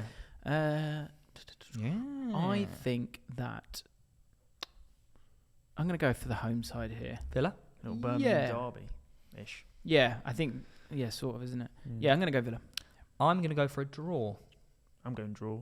Oh, pitch side. Oh, yeah, draw. Yeah, I didn't think about draw. No. It's a possible He knows result so much in about football. football. He's not aware of draws. Yeah. Wow. You've locked Villa in. But he's aware of Nelson Semedo's heat map. Yeah. I know where they are. Just don't know where the outcome of the game. We're doing a draw. I think it's going to be like 1-1, Villa. 2-2. Yeah. Big game. That's a good shout. Big next game. Leicester United. Leicester Man United, that is. Leicester struggling. Leicester at At home. the King Power, at the King Power. And I think Johnny Evans is back at that point as well. Oh, get his former club. Oosh. Well, he's almost imperative to that team to defend well anyway. So I'm going to go for a draw in that one. Draw? Yeah, I think Vardy's scoring goals. Leicester can play better at home. Vardy, he's scoring goals at the moment. He's working his magic again. He's so good. What are you, though? I'm going to go Leicester. Their new 4-4-2 system. Yeah. With Ini and Acho up top. You know what? I'll go crazy. I'll go United. I don't think that's crazy. Yeah. We'll do a triple threat. City at home to Burnley. Ooh, tough. I'll give you the specific score. 7-0. 5-0. Always 5-0. 5-0. Yes, always 5-0. Yeah. 5-0? I think it's like the last... That's why it's maybe? why it's imperative to pick the right Man City forward if you're going in FPL. Yeah, so you get the right one. That's 20 points, really. Can I just get this little prediction out there because it's been in my mind for a couple of days. I think Sterling's got a massive part to play for Man City, like through the middle. Yeah. Do you reckon? Yeah. Like Cam? I think he's the closest No, to... well, they're 9. No, I think he's the closest They're to a forward that they've got. Do you reckon? Yeah. But he's such a dribbler. If you put him But up front. I don't think there's any... I don't think there's any Dribbling space for him to play out left. Well, especially with Jackie G now. Jackie G, you got Foden. And Foden. Yeah. I mean, that rotation is like impossible. I think they might play him through the middle a bit. So I think he's going to still... Sterling hat-trick then? I think certainly have a Not good... necessarily in the game, but just he's talking I generally. think he's still got a part to play. I think people kind of feel like he's a little bit done at Man City, but I'm not sure. So we'll go Man City. Whoa, yeah. Yeah. Norwich-Brighton. At Norwich, I will go out and say I think Brighton... They've got a point on the board Brighton now. to get an away win there. They've got a point. Well done. Yeah, 0-0 against Burnley. They've got to win at some point, haven't they? I did say... Not against Brighton. They almost had the chance to go top of the league. I would like to point this out there as well. Last week when we did predictions, I said, I think Norwich are going to get something from this game. And you went, nah, they're all terrible. They are. No points. They're on 1 point now. So congratulations, Norwich fans. Yeah. Brighton. It could be another draw, couldn't it? I'm going to go with a draw. Go on, Norwich. A draw. Yeah, go on. Make it interesting. Yeah. Brighton away win. Brighton away win for Theo as well. Southampton at home to Leeds. I really regret that Brighton shout now. Draw. A draw, Southampton Leeds. Yeah, 0-0, 1-1, I think. Okay. Reeve with the draw. Southampton been very good at the back. Reeve with a draw. Yeah, I think you're right with the draw there. Yeah, Leeds are still... Well, they'll have a couple of players back. I'm gonna go with Leeds just because I really want Rafinha to get me some points. You're picking on such an emotional basis. That's what I do in life. Yeah, okay. See, I'm just useless at this. I'm going to go with... I'm going to go with a draw. Yeah. We'll have to check Fallout in like 2-3 weeks' time. Yeah. So 2 draws and a win for Leeds for me. Okay. Brentford at home to Chelsea. 5:30 kickoff. I mean, they've done well against the big teams, haven't they? Very. London derby. Yeah, massive game for them. Well, I mean, Brentford. Wait, West London derby. Yeah, West London derby. Yeah. It's sort of. You gotta say Chelsea. Not the West London derby, a West London derby. It's so QPR. Surely Brentford QPR is a huge game. You're around the Brentford fans is a massive game. But you're around the corner from each other. They're in Middlesex. I cycled from Brentford to QPR. It took me 20 minutes. I'm not saying they're not close. I'm just saying. But yeah, Brentford, that'll be a great game again. I think it would, yeah. I just have to. I know Brentford are being very, very good, but I think Chelsea will just... I'm going to go draw. I'm going for Chelsea. Yeah, I'm going to go Chelsea. Yeah.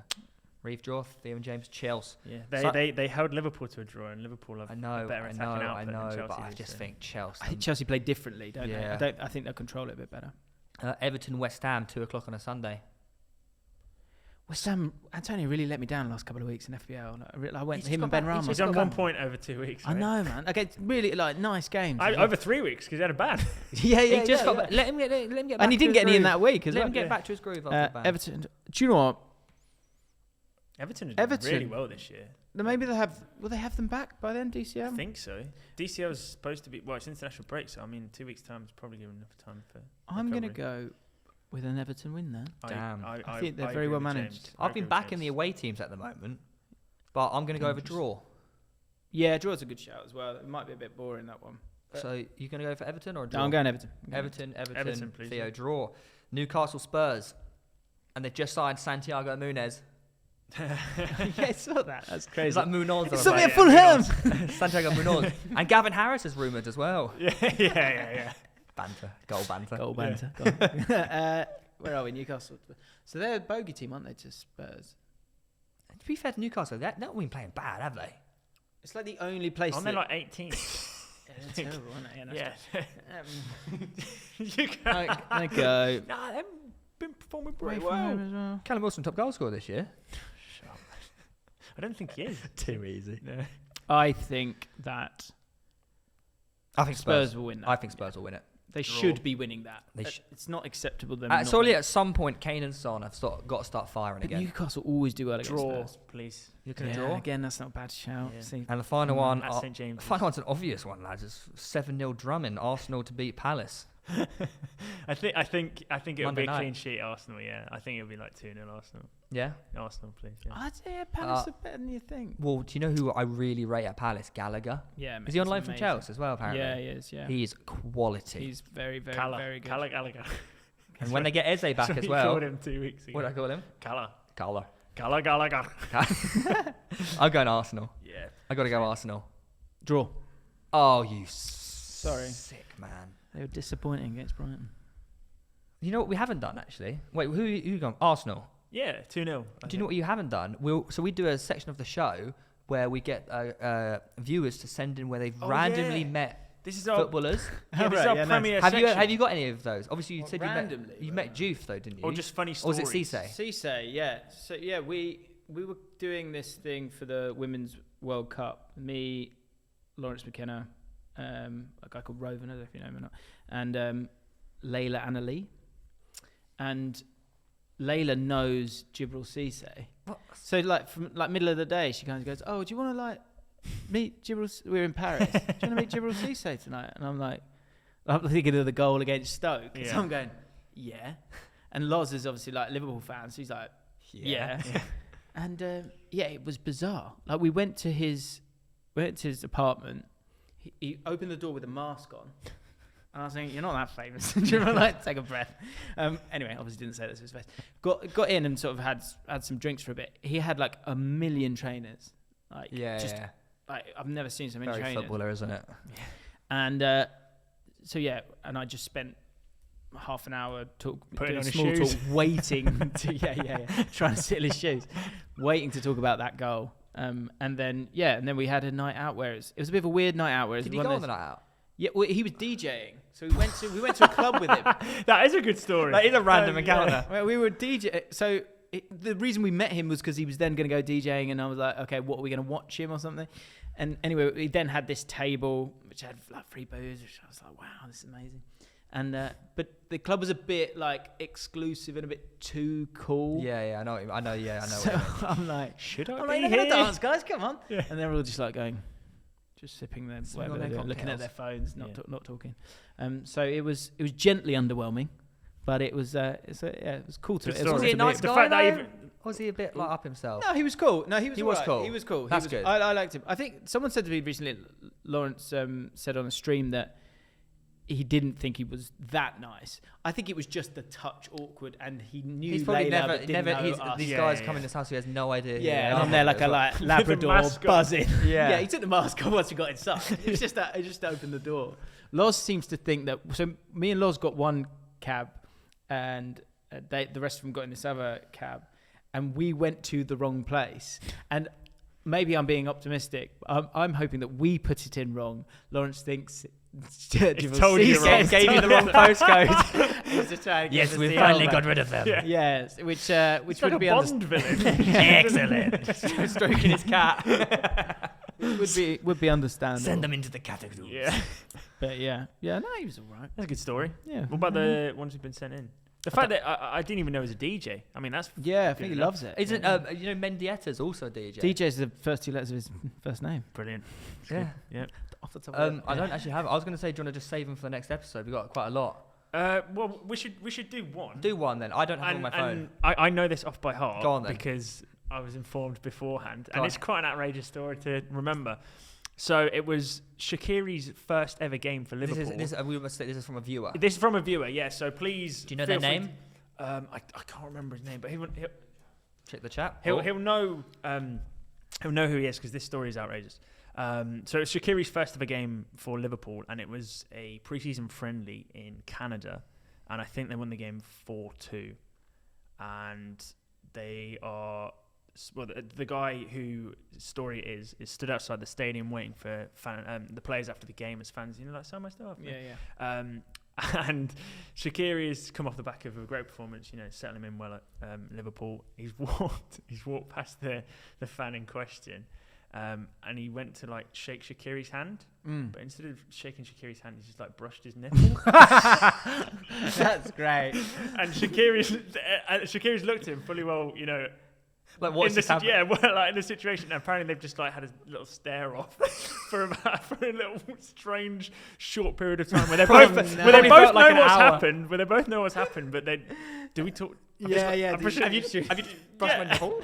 But yeah, it's good story. That is a funny encounter. I bet that stare felt like forever. It's Yeah. What has just happened here? Yeah, yeah, Oh my god. So good. Can I just one real quick one? And it is Absolutely. on YouTube. yeah. And it's so I did first thing I did online media was I wanted to get better at presenting, so I started a podcast with my mates, and it was called Great Touch for a Big Lad, and it was inspired by Peter Crouch, and or just a phrase. Anyway, we didn't just talk about Peter Crouch. Anyway, we asked the chairman of Brentford, could we take some photos at Griffin Park? Yeah. To use as our logo, whatever it might be, and. So we went and did that that. not sting a little being? No, I didn't care. Relevant. Okay. No, obviously not now. Anyway, so I had a camera with me, right? And it was a pre-season game. It was Stoke City v Brentford. I said Stoke a lot today, haven't I? And anyway, so we got a couple of our photos, and then Brentford beat Stoke, who were a Prem team at the time, 2-0. And so we were about to make our way out, and there's all the players are coming out and starting to sign stuff. This is what triggered it in my mind. And we see Charlie. It's not Charlie Austin. Charlie Adam. Charlie Adam. See Charlie Adam, and he's I was like, bloody hell, he looks miserable. It's only a pre-season friendly, and he's doing photos, and it's and he's going, right, next one, like that, right? Emotion, So Charlie pain Adam. behind the eyes. So I'm I think I might have had a couple of drinks. So I went to my mate Dom. I went, ask for a photo. I'm gonna film it. And I'm gonna go, and I'm gonna just keep saying, can you get one of you smiling now? Just because I was like, what are you like? These 8-year-old kids smile. It's a pre-season friend. They've come to see them. As well. Come on. And I'm sure at some point down the road I'll meet Charlie Adam, and I don't know if I'll be brave enough to bring it up or not because he probably hates me.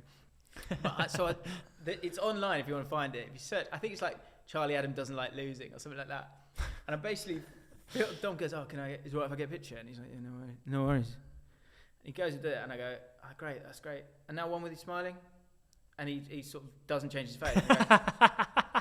That's great. Now one with you smiling, and now one with just one with you smiling now. And he goes, I am smiling.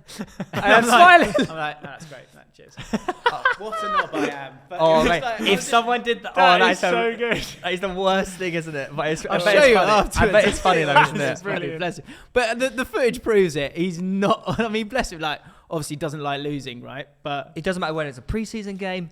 He's a winner. He's a winner. Serial winner. That Charlie Adam. That's right. Scored one of the best goals in the Prem. Well, maybe not one of the best goals in the Prem, but halfway line, isn't it? Yeah, he's a good player. But yeah, James, mate, thank you so much for coming on. My We've almost pleasure, gone on boys. 2 hours. Yeah, we Sorry. have. No, that's what we want. Okay. It's been fantastic. Yeah, thank you for Cut out all my answers. Great. Yeah, conversation. 3 out of 5 is good as well for Yeah, the I'm actual delighted. quiz. Guys, if you haven't already, make sure you check them out. Linked in the description. We'll link everything down there, mate. It's an absolute pleasure. Anything else to end on? Just a reminder of the giveaway as well. Yeah, we give away FIFA, so make sure 7 p.m. Friday the 8th of October, Instagram and Twitter. Be first to get the code. Yep. And to send in your stories on Instagram as well.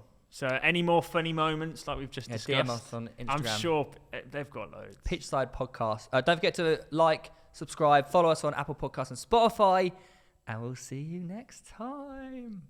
Yay!